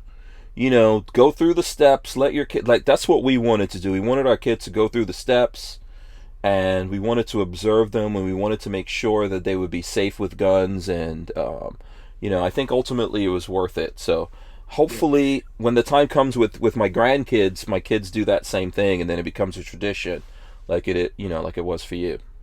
Hank, something your listeners might think about. Almost every state fish and wildlife agency offers a free Hmm. hunter safety course. Hmm. Um, and it's a great way. Not that a parent can't teach a child themselves, because we Hmm. all try that, but even my own children, I'll probably put them through that just so they get some formalized education from Hmm. From other somebody people. else, Yeah. you know, Yeah. and it's free. So that's something folks should think about with their kids. Put them through those safety courses, even if they don't intend to hunt. Yeah. They'll learn so much about proper firearm safety. And you know how sometimes with your kids, somebody else that's an adult might be like Hmm. looked at as an expert, like, oh, Hmm. okay, I'm gonna go to this class and this guy's Yeah. gonna teach me something. Maybe they'll listen, and Yeah. It's almost and then like you with your continue to wife, beat it into their head at home. Yeah, it's like with your wife. Never try to teach your wife how to drive. Leave this to a professional. This is my advice, okay? I don't know what kind of relationships people have with their wives, but if I try to teach my wife anything, it usually devolves into a fight. Amen. Amen. Yeah. I guess I am not allowed to try to tell her anything. So, and apparently I get really I put on too much pressure or something like that, or I take it too seriously. So I think the best thing to do is to leave those kinds of things to someone else, where it's more of an easy thing. Like I think as a husband, for example, if I'm trying to show Lola something about guns, I take that. I don't know. I get ramped up because I'm thinking, like we were talking about earlier, this is my wife. I want her to be able to protect herself, protect the family, the home. If there's a lot of pressure, then I try to put that pressure on. And the whole time she's gonna be just shut down to that. Hmm. Best leave it to someone else. If she feels comfortable with a female instructor, another male instructor, whatever it is, just let it happen, because it's Hmm. it's better than being shut down and not paying attention to what's going on. So Yeah. um and getting turned off by it. Okay, so I have more guns to show. I don't know if you have anything. No pressure.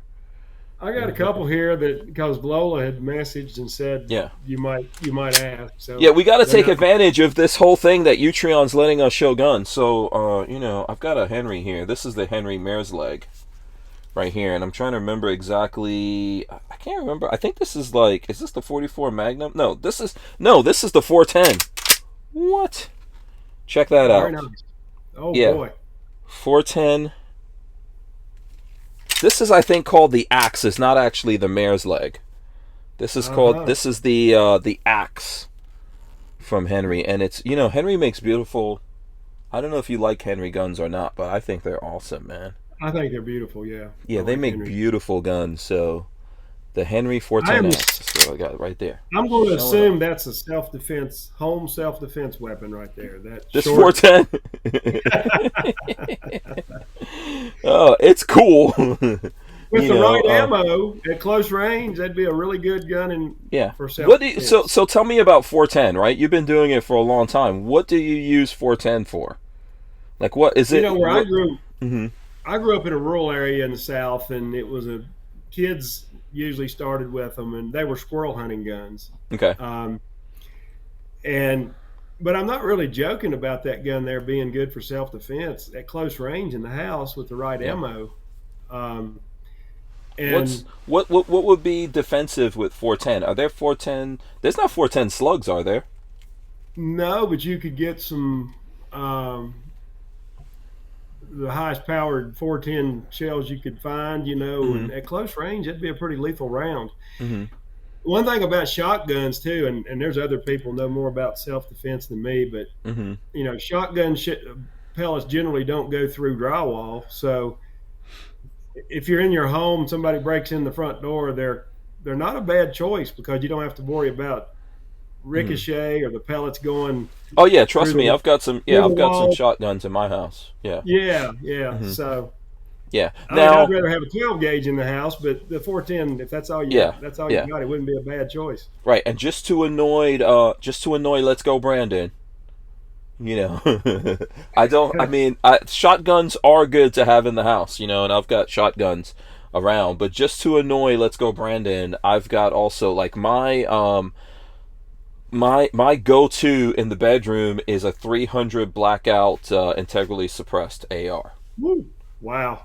That's mine. I don't know if you want to. You're prepared. You're prepared for serious trouble. Yeah. Yeah. It's got lights and everything I need on it. Red dot and all that kind of stuff. But it's the kind of thing like in the middle of the night, something happens, something goes bump in the night. I'm not gonna remember to put on Air Pro and all that. Mm-hmm. And it's like mine has a sling and everything on it because something could happen and all of a sudden you're outside, you don't know what's happening. So you want to be able to put that sling on and let young Carl Rittenhouse be a lesson to you that sling helped. Mm-hmm. That sling helped big time. Mm-hmm. Yes. Yeah. Yes. Someone's going to make a Rittenhouse sling or something like that eventually, but so that's what I do. I don't know what do you think? Are you going for a shotgun? Going for a handgun? Well, both actually, mm-hmm. near my bed. But mm-hmm. the only thing I worry about with a handgun is where the rest of my family is, ricochet, things like that. Mm-hmm. That's why, again, a shotgun is a really good choice with the right ammo in it because you don't have to worry about it going through drywall, going into other rooms where your kids might be or whatever. So yeah. I wonder how tactical. I wonder how tactical. Here, someone says this is Edward Andrews sent me this. This is his. There you go. That's actually pretty nice. That's a nice little setup. Yeah. Yeah. I like the handguard. Yeah, got everything. Everything right there, ready for action. Yeah, as it should be. Okay, so shotguns are good. We should get a tactical version of this. I need to see how tactical. In the home, it's hard to beat a shotgun. You got to think about close range. Mm-hmm. Hard to beat it. Yeah. What's your favorite shotgun? Since we're on the subject of shotguns, what do you? Well, is there a company I'm a Mossberg 500 type kind of guy. I don't know if that's gonna be good or bad, or people will say about me. But I'm an upland bird hunter. And Okay. so I, you asked me what my favorite shotgun is, and Mhm. I've got a Mhm. couple, and they're not fancy and they're not Mhm. expensive, and they're a couple old double barrels my dad gave me. Okay. Um, you know, I got them here. They're like I said, they're not anything. They're fairly middle of the road guns, not Mhm. real expensive, but they got a lot of sentimental value. Okay. So you're Um, not like you don't have you're not like a Benelli. What's the expensive? Because well, my Benelli's dad's not got a Benelli Ethos that was okay. like $2,300 or $2,500 or Yeah. something. But still, Um, Benelli's aren't even the top of the line, right? Because I know at SHOT Show there's another. What is the name of that shotgun company that man you could those shotguns are like you're looking at $20,000-$30,000 on those shotguns. Like even the hunting oh, ones. you're talking about like a Purdy or something like that made Uh, overseas? There's yeah, there's several foreign made yeah, guns that are three, four, five, $6,000. yeah. There's I think there's another Italian one that at SHOT Show. You've been to SHOT Show before, right? I have not, never Oh, been you there. haven't. No. Oh, okay. All right. You got to get up on the SHOT Show. Um, Oh yeah. there's one company. People out there maybe they will tell me. There's a company that always has like violinists in their booth, man, at SHOT Show. Mm-hmm. Yeah, they've Yeah. got it's the most like I've never seen shotguns that are that expensive. Well, I've seen it in one place. Like I know Standard Manufacturing or Connecticut Shotguns, they make some expensive. Like Mm-hmm. you're talking like bespoke shotguns with, very expensive, rare to difficult to find wood, and then it's got Mm-hmm. scroll work on it. Heirloom level shotguns. So Mm-hmm. you All that can stuff's get out of my crazy. Yeah. Yeah, all that stuff's out of my price range. I like break opens. Do you have any like the break open? I'm Yeah, trying to I've see got a if I have. couple. That's what I hunt with. This here, Oh, okay. this is a gun my dad gave me, Oh, cool. uh, And what is and that? Uh, what's the? that is a Lambert Arms, Okay, Lambert which is Arms. something a lot of people probably never heard of. Is that Um, company still in business, or is that one of those companies that like went out of business a long time I'm ago? sorry, I'm sorry. I said Lambert Arms. That's a different gun he gave me. This is a Charles Daly, Oh, um, okay, okay, I've heard of that. imported. Charles Mhm, Daly imported from Spain. mhm. But don't let the Spain thing impress you. It's a mid grade gun. It's not terribly expensive. But Dad gave Uh-huh. it to me, and Mhm, I've killed a lot of upland game with it. It's got a lot of sentimental value. mhm. I got another one here, Hank. This is Let's see what you got here. that's something Remington imported Okay. by Cal. Mhm. I think I'm pronouncing that right, Okay. which I believe is a Russian company, and Remington imports it. Kind of clunky looking, but it's a heck of a gun. And when you up and bird hunt like I do, you beat your gun around in the briars and the brush, and Mhm. you know, so sometimes it doesn't pay to have a real expensive shotgun. I've taken a lot of upland game birds and with those two guns all over the country, and Dad gave them to me, so they have a lot of sentimental value. Absolutely, yeah. The priceless. Priceless is the way Yes, to look at that. priceless to me anyway. I'm trying to find some pictures of when Lola and I were out hunting. Here, okay, here we go. Here's one right here that I could share with you. Check that out. Very nice. Yeah. Iowa pheasants, right? Yes. Yeah. Very nice. These were beautiful birds. Oh yeah. Um, also like I mean, really beautiful. I'm trying to see if we've got like a picture. I think we actually had them all up on the wall. Here we go. So here's all those bad boys lined up on the wall right there. Oh Um, yeah.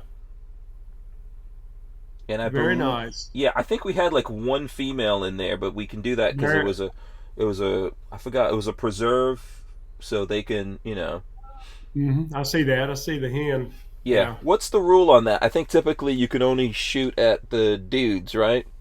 Most states you can only shoot the males. Here Right. in Wyoming, you can shoot the females, and then some states you can shoot the females only on preserves. But I do a Mm-hmm. lot of pheasant hunting in the Dakotas and Nebraska, Kansas. It's all males Mm-hmm. there, all male Oh, birds. okay. Just depends on where you go. You got to kind of look it up before you go and know what the rules are. Yeah, and the males are usually the good looking ones. Yeah, within pheasants, they're the good looking ones. Yeah. Big part of what I liked about hunting, the dogs. There Oh were some yeah. awesome dogs out there, you know. Those hunting Can, dogs, man, are tougher than me. yeah. I'm trying to I see if got I an got old some. bird dog laying here behind me. Can I What show kind? you? Yeah, absolutely. What's your let's see if we Let's can. see. Can you see her? Where is I see Wait, something. wait a minute. I see I'm like not a doing it. black and gray splooch, patch. Oh, Can you see there her we go. now? Oh yeah. What Say kind hi, of? Faith. Hey. You see her? Yeah, I do. Yeah. Can you see her good? Yeah. What kind of That's dog is that? Faith. That's a German wire-haired pointer, Oh. Okay. and she is 9 years old, and she has probably hunted That eight tail or is 10 going different. right now. She knows you're talking about her Oh, too. yeah, she Yeah. knows I'm talking about her. Yeah. That Faith tail. is Faith has hunted all over the country with me. Oh, That's okay. kind of my Cool. my passion when I'm not working, and Hmm. is bird hunting. I hunt big game too, but I really Hmm. enjoy hunting with a bird dog. And I used to have 4 of those wire hairs, and Yeah. The bird dogs. I think it was so much fun. Like, here's a better shot of one of the dogs that we were hunting with. yeah, I believe that's an English pointer. Good looking dog. Yeah, these were great dogs, man. Really smart and really hardworking. I, definitely tougher than me out there. I could tell you that. And I'm trying to see. There was something I was doing with the shotguns. I'm trying to see if this is the video here. Let's see. I like there was a break open, and I like how you crack it open and the shells come flying out. I'm trying to see if I actually caught some. Yeah. Trying to see if I actually caught some video of that. I don't know if I did here, so it's taking its time to load up. But it was really fun doing that. I think it was like a great exercise. Hmm. You know. Well, I'll tell you a funny story about a break open shotgun. Been trying to teach my son how to safely handle his 410, Hmm. and he's very stubborn, like his daddy. And I kept telling him to watch it when he after he shot the gun, to be careful not when he broke it down to turn it away from his face, because the shell pops out really fast, right? Right. Yeah. He's Hmm. like, "Oh, Daddy, I know what I'm doing," and he takes it, and pops it open, and if the empty comes back and hits him Ah. right between the eyes. Ah. I'm like, "I tried to tell you, son." So Hmm. Did he get a at cut? least Did he get like a nick or something there? Or? no, it Oh, didn't okay. hurt him, but Yeah. I was kind of, this sounds bad, but I'm kind of glad it happened, because Hmm. it didn't hurt him, but maybe it taught him a lesson that when it comes to Hmm. firearms, that maybe you ought to listen to your dad. Maybe I Yes. know a little bit more than you do, Hmm. you know. Yeah. So Sometimes you have to make those mistakes. Hopefully, they're not bad, tragic mistakes, and that's the whole reason for exactly. the training and all the talking Right. and stuff like that. But sometimes you have to see a practical application of something to realize, like, oh, wait a second, you know, Yeah. this is something I Yeah. really need to be careful about. Uh, yeah. So someone is bringing up my dog right now. I see Armament and Axis. So my dog's name was Sailor, and I would have to go way back here to get pictures of him. But he was a Chesapeake Bay Retriever, man. He was, and Huh. I never took him hunting, Oh, and he that would have was, been a great yeah, duck dog. yeah, man. If he saw me with a gun, if I took this gun and put it like this on my shoulder, he's ready for action. Oh yeah. He This was. dog here, this dog here can tell when I'm getting ready to go hunting, Hmm. just by I don't know how she knows really, because I mean, she doesn't even have to see a gun. I can Hmm. just be getting a certain kind of clothes together, and Ah, acting in a certain way, and she knows I'm going hunting. okay. It's hard to explain. It's I mean, I'm not wearing, instinctive. It's it instinctive. is instinctive. Yeah, It really is. yeah. And A but it's a lot lot of of fun when you hunt with a dog. yeah, a lot of creatures, but I think dogs communicate with us. Hmm. And they do it like so. It's almost like how people baby talk to their kids. Hmm. Yeah, I never baby talk to my dog. I never baby talk to my kids. I think that Hmm. a big part of communication is instinctive, and you say what you have to say, and then whether it's your children, young children, or even animals, they can kind of, it's almost like telepathy or something. Hmm. You know, they Right. know what you mean just by the way that you're acting or you're saying things, or like you said, you know, if you're going about your hunting routine, then it's like, oh, okay, I know, time to go to work Yeah. here. Yeah. Yeah. She can tell. And I wear the same clothes Hmm. whether I'm hunting or working until I get to the field. I might put on an orange vest or jacket, but she can still tell. Hmm. She knows what I'm doing. It's amazing. Hmm. Yeah, I'm trying to see where. Oh, here. So Lola just sent me a picture. This is one of our kids when he was younger with our dog Sailor. So there you Good go. looking Yeah, dog. yeah, he was a good dog, man. Yeah, I miss. I can't actually get another dog. That whole thing was pretty sad for me. I'll be honest about it, man. You They don't know, live long enough. no, Um, and then like bigger dogs like that don't last that long. And I think like Sailor was what, maybe let me see. I think we got him in 2007. So he was up there when that happened last year. So mhm. whatever the math is on that, someone will tell me. Um, so yeah, he was around for a while. I guess at least like 13 years or something. 13 So years, yeah. yeah, yeah, that was okay. Whoever reminded me of that, shame on you. Well, the cure for a broken heart over a dog is to get a puppy. Yeah, but it's like I had my dog from when he was a puppy, Yeah. You have to get and another one. I've had bird dogs since I was a kid, and hmm it breaks your heart when they die. They're like hmm part of the family, but the only way to get over it is to get another puppy. yeah, yeah. So, And I'll tell you, I don't know if you know about Chesapeake Bay Retrievers, but those are some very super intelligent dogs. yeah, yeah, they You are. know, like But he liked to tear stuff up, and I always tell people this story of, so we live out here in the country, and I like cars, and I think I had like a Honda S2000 or something, and I had a specific car cover for it, but I went through a bunch of car covers because every time I bought a car cover, he would tear it up.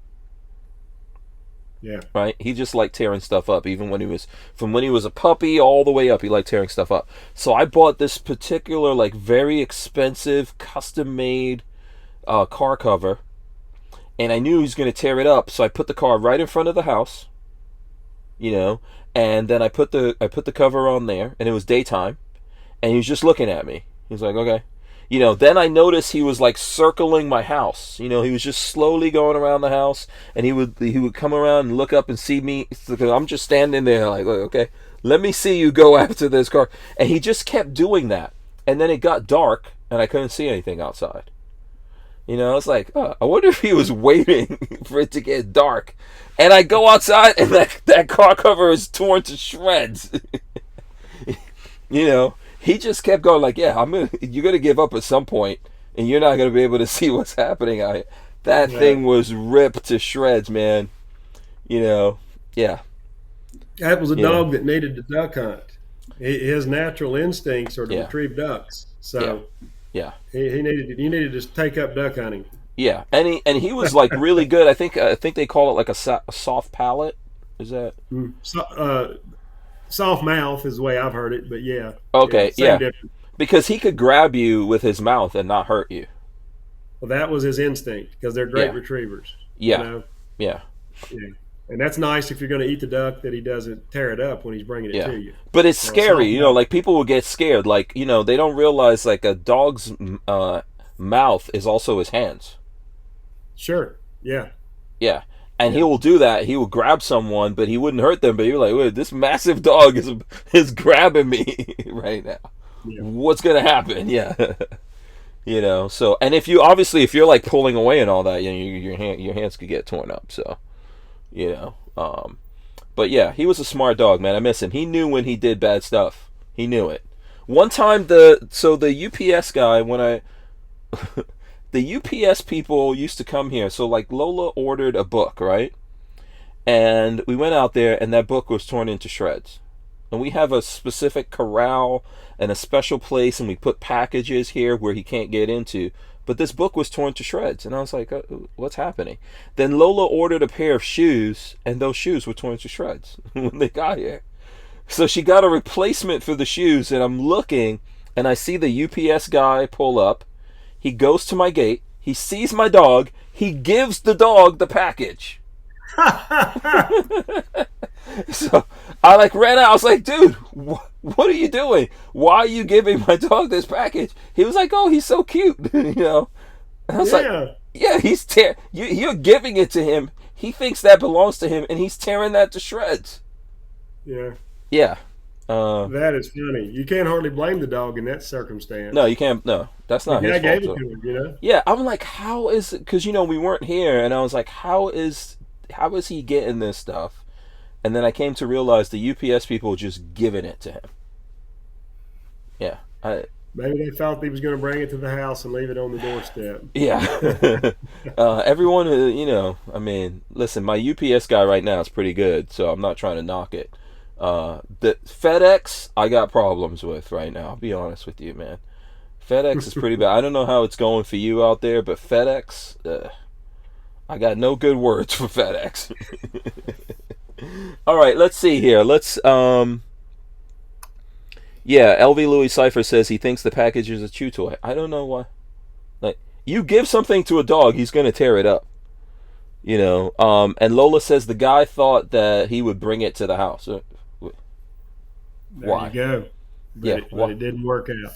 Yeah, why would he do that? He thinks you're just giving him something to tear up. So, to FedEx, UPS guys out there, do not give packages to dogs. Not a good thing. So let's go on to, I know one of the things you wanted to talk about was, and let me see, because the time is going real fast. We're having too much fun, man. Yeah, man. It's going fast. Yeah, really shame on you for that. I'm blaming you for that. You know, executive mandates and how they threaten all our constitutional rights. I know that was something that you wanted to get into. How many executive things have we seen insofar as guns since this new administration? Well, we've seen quite a few. You know, we've seen Merrick Garland. Well, you're familiar with GOA versus Garland? Case? Yes, right. That's ongoing, right? That's ongoing. That's you know, of course, the Garland is Attorney General Merrick Garland, and GOA, we gun owners of America, we've sued over the bump stock ban, which Biden tried to do through executive action, you know, through the ATF. Mm-hmm. And we won in federal court, and I guess the Sixth Circuit, I think is right. We won in the first round in federal court. After we won, you know, some other organizations joined our lawsuit. The NRA and joined us after we won the first round because the Biden administration is appealing that. And of course, they have unlimited access to money because they're using taxpayers' money. And weird how that works. Yeah, it's funny how that works, isn't it?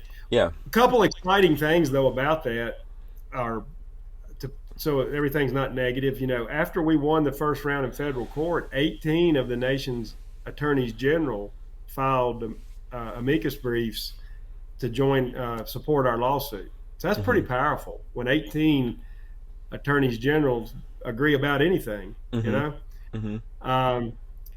So going forward, you know, I guess it's not really about bump stocks, Hank, because if the ATF and the Biden administration can ban a legal device or through executive action, then where does it stop? What's next?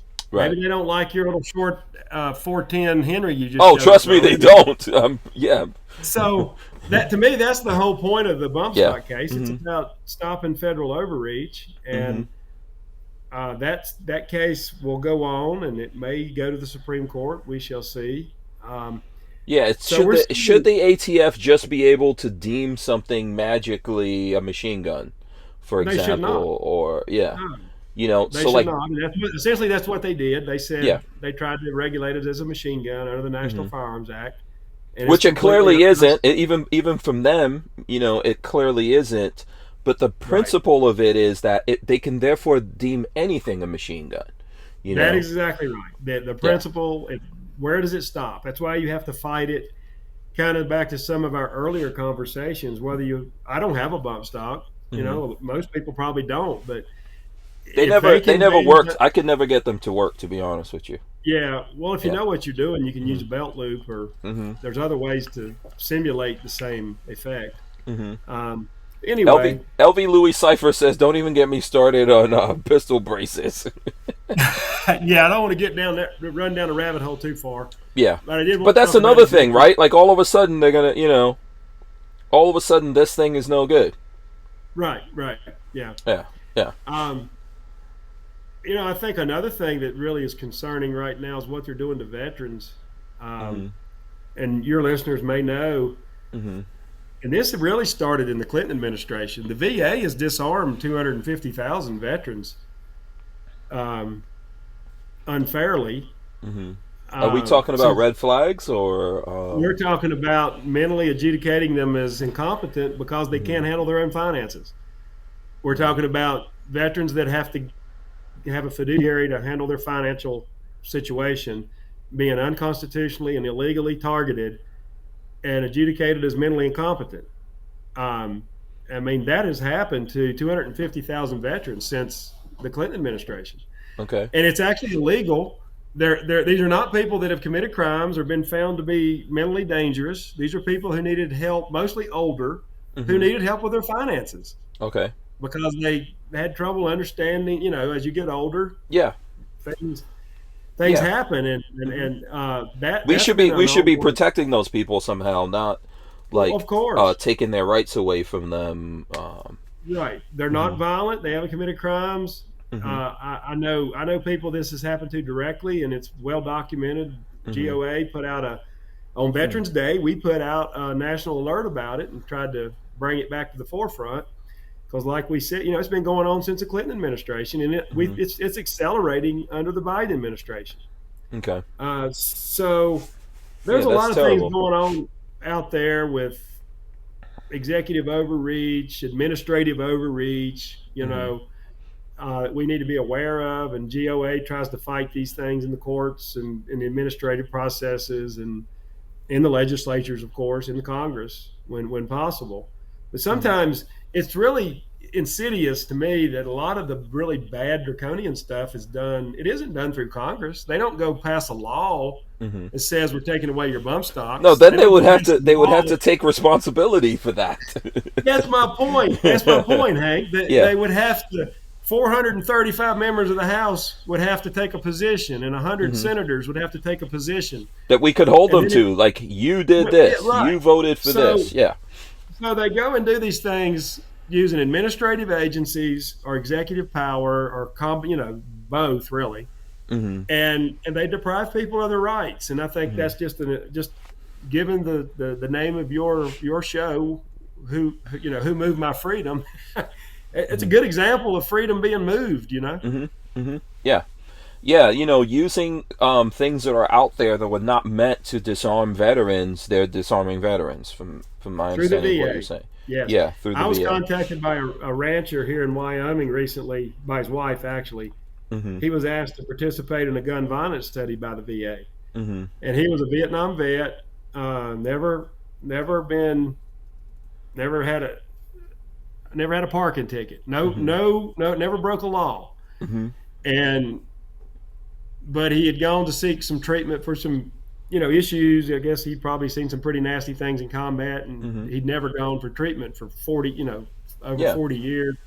But eventually it catches up to you, Right. Yeah. As soon as he goes in and asks to talk to somebody about these issues he's dealing with, the next thing you know, he's being asked to participate in a gun violence study. That's nothing more than them trying to collect data to continue to find ways to disarm law-abiding people. So I just wanted to make your listeners aware of some of this stuff. Many of them probably know. Yeah, I think we need to. You know what? I haven't heard a lot about it. I have to confess to that. I think we need to probably figure out a way to dig deeper into that and see what's going on with that. And if there's people out there that have been affected by that, maybe talk to some folks, man, and figure out what the hell's going on there. And if you would like to follow up on that subject, we have people on staff that are much more knowledgeable about that than me.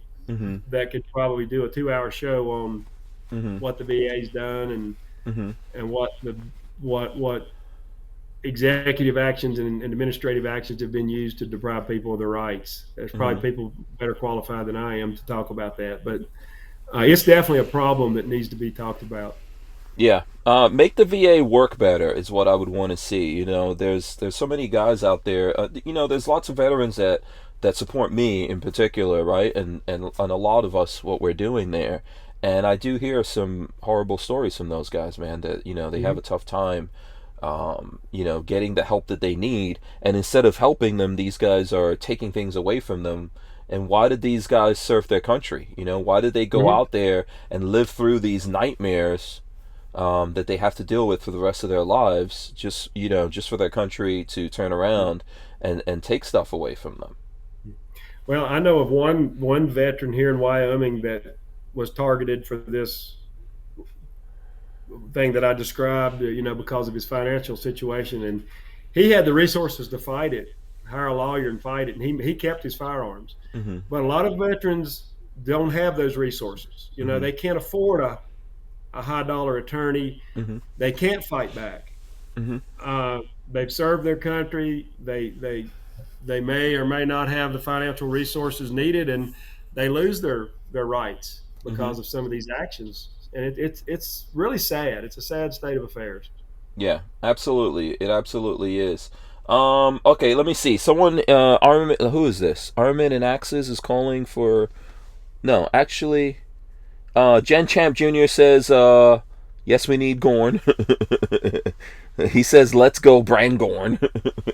I think it was Armament and Axes. Someone's calling for Gorn. So let me see. I do have some things I could show you guys. So I was thinking about this.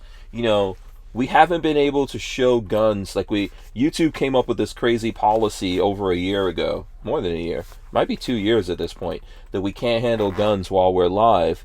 And it's unusual for me to think now, as weird as that sounds, that I could show stuff. And I was thinking, you know what?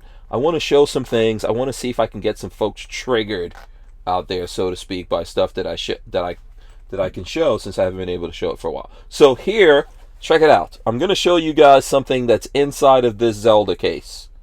Now, I don't know, Mark. What do you think would be inside of this Zelda case right here? Do you have some guesses? A small handgun. A small handgun. That's what you're saying. Small handgun. Okay. All right, cool. Let me open this case and show you something that's in here. So here we go. I'm going to open this up.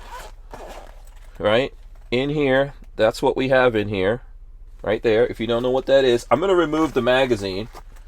So this is how I usually carry it, but I'm actually just going to remove this magazine. So there we go. That is a 30 round, and it's loaded, by the way. And it has my, I don't know if anyone can see that, but I've got my Hank Strange kind of etched on there, because that's what I do with my magazines, good or bad. But basically what this is the folding Glock. Oh, cool. So check that out. I don't know if you've ever heard of the folding Glock, but yes, I have one, and I actually carry this, and I carry it with a 30 round magazine inside of that bag. So there you go, folding Glock. Wow. Able to show that off for the people. This company doesn't even exist anymore. These guys aren't out there anymore, believe it or not. Unfortunately. But, yep, folding Glock. You might have only heard about it in your favorite rap songs. I've only heard about it. I've never seen one, Hank. Yeah, there you go. I'm assuming that's a 9mm? Yep, 9mm. That's what we got here. 33 round 9mm magazine from Glock. So there you go. Yeah. That's pretty neat. Yeah, that's cool. I like cool stuff like that. And, Hey, I got another Glock I can show you. It's not as cool as that one, but this is... What? Let's see. What Glock do you... what is that? What is that? A Glock? Is that a... I can't figure out where my camera is. Go the opposite way. There you go. Opposite. Go the other way. There you go. Boom. Is that a Glock 40? Is that a... What caliber is that? That's a 10mm. Oh, look at you. There's going to be so many people that love you right now in the chat. So if 9s are good and 10s are better, that's my philosophy. I'm not even going to, let me tell you, Mark, I'm not even going to say anything, because I'm a little bit like, whenever the 10mm situation comes up, I always say why, and people are like, what's wrong with this guy? Why not? So, yeah, exactly. There you go. You need to try one. They're just so sweet to shoot. Yeah. And one of the reasons I have that is if I go into grizzly country, I can, with the Oh, right ammo, true. the right ammo. Now you got to have the right ammo. You can stop a grizz. Um, Yeah. There's probably better guns for that, but you can carry this every day and then switch out the ammo if you're in grizzly country. So you You're are a gonna have Glock to guy. You are a Glock guy, or do you have different? well, I have SIGs, Glocks. Well, depending on who's asking. I sold all my guns, Hank. What are you talking about? Oh, you lost them in a boating accident. They're gone, man. They're gone. But, back when I had firearms, I liked SIGs and Glocks. Okay. Oh, right. In the olden days. In the olden days. Yeah. Jen Champ says Black Hills has good 10 millimeter. What's a good like 10 millimeter to you, like a good round or whatever, if you could think of it, that would take down a bear? Montana, there's a company called 406 Ammo. I think that's the area code for Montana. Okay. And they're out of Montana, and they make a bullet specifically for grizzly bears. Okay. Yeah. Yeah. And okay. That's what I would recommend if you're going to be in bear country. And if you're in black bear country, it would be a good round to carry. If you're around mountain lions, it'd be a good round to carry. Okay. So what do you want that round to do with a grizzly bear versus like a black bear is a little bit less mass and all that, right? Yeah. You want it to penetrate the skull. Okay. You want it to penetrate the skull and get to the brain. Mm-hmm. And if you do research on grizzly attacks, it's remarkable how many have been stopped with 10 millimeters. Mm-hmm. A lot of Alaskans started carrying 10s, Glock 20s, 10 millimeters. Mm-hmm. Probably because the great big revolvers, like the 454s and whatever, they kick so hard and you may get off one or two shots. Yeah, your Casuls, those guns look good though. I mean, they kick like a Missouri Mule though. Those are some beautiful revolvers right there. You get off one shot with them. With these Glocks, you might get off 6 or 7 on a charge. So, okay. I'm not saying it's perfect, but a lot of Alaskans have gone to them and they've killed a lot of grizzlies with them. Okay. Okay. So. Yeah, that makes sense. M. Avon says 454 Casull. So there you go. And someone asked me how the folding Glock shoots. It shoots great. I haven't done a video of shooting this in a while, but it shoots great. I've had zero problems. I've been folding and unfolding this thing like crazy. The mechanism. I've never had any problems with this. So I know people always go, oh, but that's just one more thing to go wrong because it folds, but it's worked fine. So what is the number on that? Does it have a number like other Glocks? Like this is a Glock. This is a Glock 19. That's a Glock 19. Yeah. Okay. This is the Glock 19, Gen 4 Glock 19, and then so what? And I'm trying to remember. You know what? The name of this company went right out of my brain. I'm trying to remember what's the name of the company. Someone will tell us out there that did these folding Glocks. So at first, what they were doing were buying the Glocks from Glock and then cutting it and doing all this stuff. And I think right around the time they went out of business, they were starting to make their own Glocks. And I think they were going to do the SIG version. I saw someone talking about that. At a SHOT Show, they were talking about it, but then things kind of went side. Some weird stuff happened business-wise with the company. So that's where that got left. I would have liked to have seen them continue this and do a bunch of other things, do SIGs and all that kind of stuff. I think it would have been cool. I think there is a market for folks out there that don't like a holster and prefer to fold that gun and put it in their pocket, or a Glock 19 is not some. If you got big pockets, you could put it in there. I like it in a bag, something like that, and I keep it as a backup. Typically around, but I always have something on me. So what is it? Is it Full Conceal? Yeah. Full Conceal, I think, is the name of the company. That sounds about right. Okay, I got one more thing I'm going to show here. I know we're running a little bit late. This is for the bullpup lover in me. This is why I have this. And you probably don't see this very often. It's from Barnauls Arms. It's the Barnauls Arms Bullpup 9. Look at that. That is a bullpup handgun right there, sir, that you're looking at. From Barnauls Arms makes great stuff. Right? They make pretty tough stuff, and I appreciate Barnauls Arms. So this came out of the Bobert, I think. The original one was called the Bobert. It didn't work so great. But this is the Barnauls Arms Bullpup 9. Yes, it's a bullpup. And let's see if we can... I don't want to Let's see if I could show the back of it there.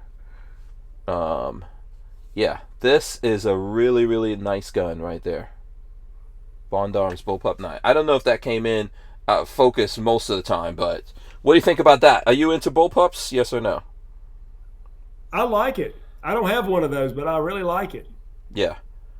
You don't have any kind of bullpups at all, right? I do not have a bullpup like that. No. Oh, okay. No, I do not. Yeah.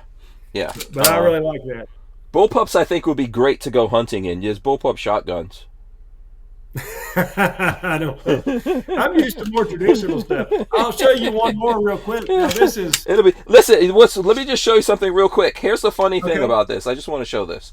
All right. So here's the magazine, and it goes in almost backwards. Let me see if I can get the magazine to. Let's see right there. See, it looks like this is going in backwards into the gun. See that? Mm-hmm. That's how the magazine goes in. Oh, that would be confusing. Yeah. Yeah, okay. It's a little weird. It's a little weird. Okay, what are you going to show us here? Let's see. This is. Look at this. Since we started out talking about hunting, you see the laminated stock. It's a Remington 700. It's about 30 some years old, probably. My dad gave it to me.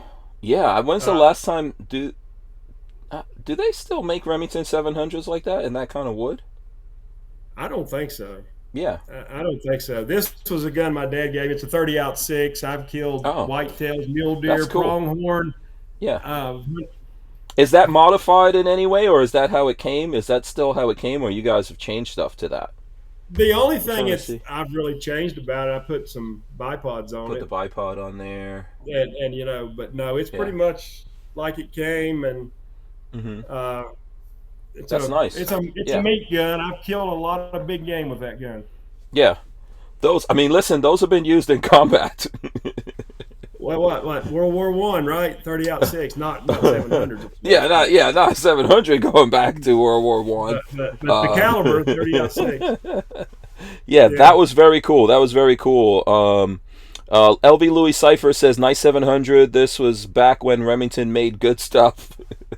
That's true. That is an excellent firearm right there. I know people say that there have been problems with some of the more recent ones, but I'm glad to have this one. Yeah, Jen Champ says, ooh, clean. Lola says the stock is in excellent shape. Armin and Axis says wood stocks are not normal anymore, which is sad. Yeah, that looks great. I thought that looked pretty good, man. That's and believe it or not, I mean, I've hunted with it every year since I was given that gun for over 30 years. I'm just really careful with it. I mean, it's got some dings and scratches. You just can't see it on camera, probably. It's wood. It's not, it's wood. It's awesome. Yeah. It like a lot of my other guns, got a lot of sentimental value. Absolutely, that's great. Listen, we went over 2 hours. So we do have to wrap it up here, but actually it's been fun. We need to get you to come on more. I would love to. Love to, Hank. I've enjoyed it. It's gone by fast. I've never talked on a podcast for more than about 20 minutes. So okay. You've been great to talk to. I know you have your own style, and you can talk for 2 hours, and it just went by like that, you know. Yeah, it's been fun, man. If there's something going on that you definitely need our platform to come on and talk about, please let us know. We'll be happy to make space for that, and we'll also love to get you on here as well in the future, maybe with some other people, mix it up, you know. Sure. Because, you seem like a fun person, and hopefully we'll meet each other soon sometime out there in the real world. So, I'd love to. I'm going to wrap everything up right now. I want to thank all the folks for hanging out with us over here on Utreon. I see from the chat was very active and all that kind of stuff. So I really enjoyed that. Also enjoyed, you coming in here. Mark Jones. What was your title at GOA again? You're the National Hunter Outreach Director, and then I'm over Regional Legislative Director for the Rocky Mountains and Great Plains. So I've got the longest title in the world. Yeah. That's awesome. And listen, if folks out there are listening to this and they want to communicate with you, what's the best ways for them to do that? Where can they go? They can mark.jones@gunhunters.org. Mark.jones@gunhunters.org. They can email me. They can also go on our website, gunhunters.org, to learn about GOA, Gun Hunters of America. Hopefully in the next couple of weeks, we're going to have a hunting section on that website, brand new. give us another week or two to get it going, but there'll be stuff up there. But check out GOA now. We're fighting for your Second Amendment rights every day, and glad to answer any questions. If anybody has them, they can email me, and we'll go from be happy to respond and do my best. Absolutely. And remember, you can find it's Mark Jones GOA, right, on Twitter. On Twitter and Instagram, Mark Jones GOA. And awesome. GOA does have a Facebook page where sometimes I'm on there, have content goes out there. We will eventually have our own hunting Facebook page for GOA, so keep eyes and ears for that. Maybe next year in February, when we get into the legislative cycles, we could talk about some laws and other things, Hank, or sometime next year. Yeah, and absolutely. Then we'll have platforms up running better. Yeah, anytime, man. Hit us up. It's really been enjoyable. I've had a good time here doing this. So here's what I'm going to do. I'm going to run in the end, and I'm going to come back and let you hit the folks with some words of wisdom. That's traditionally what we do here before we get out. So I'm going to remind everyone to check out hankstrange.com. Big thanks to Franklin Armory for supporting us. I really do appreciate that. I'm going to run in the end now. Stay right there, Mark. We'll be back here in a second. Here goes the end. All right, guys. Thanks so much for hanging out with us. I think today was better than yesterday, so I got something going right over here. We're going to rip the audio out of this and throw it up on iTunes and all your other favorite places to listen to audio podcasts. We are part of the Firearms Radio Network, so shout out to all those folks who are downloading and listening to this from the Firearms Radio Network. Really appreciate you guys. As well as everyone who joined us here live on Utreon. That's the place to go. Big thanks to Mark Jones of GOA for coming in here tonight and hanging out with us. It was a great conversation. Mark, words of wisdom for the folks out there, sir. Well, remember that your rights come from God and are enshrined in the Constitution. They don't come from government. And get involved at the local, state, and national level, because we're in the fight for our lives. If we care about freedoms and rights, everybody needs to get involved. Amen. Thank you very much. All right, guys, we're out of here. We'll see you tomorrow. Mark, stay right there. We're out, guys. Peace. See you tomorrow. We're out.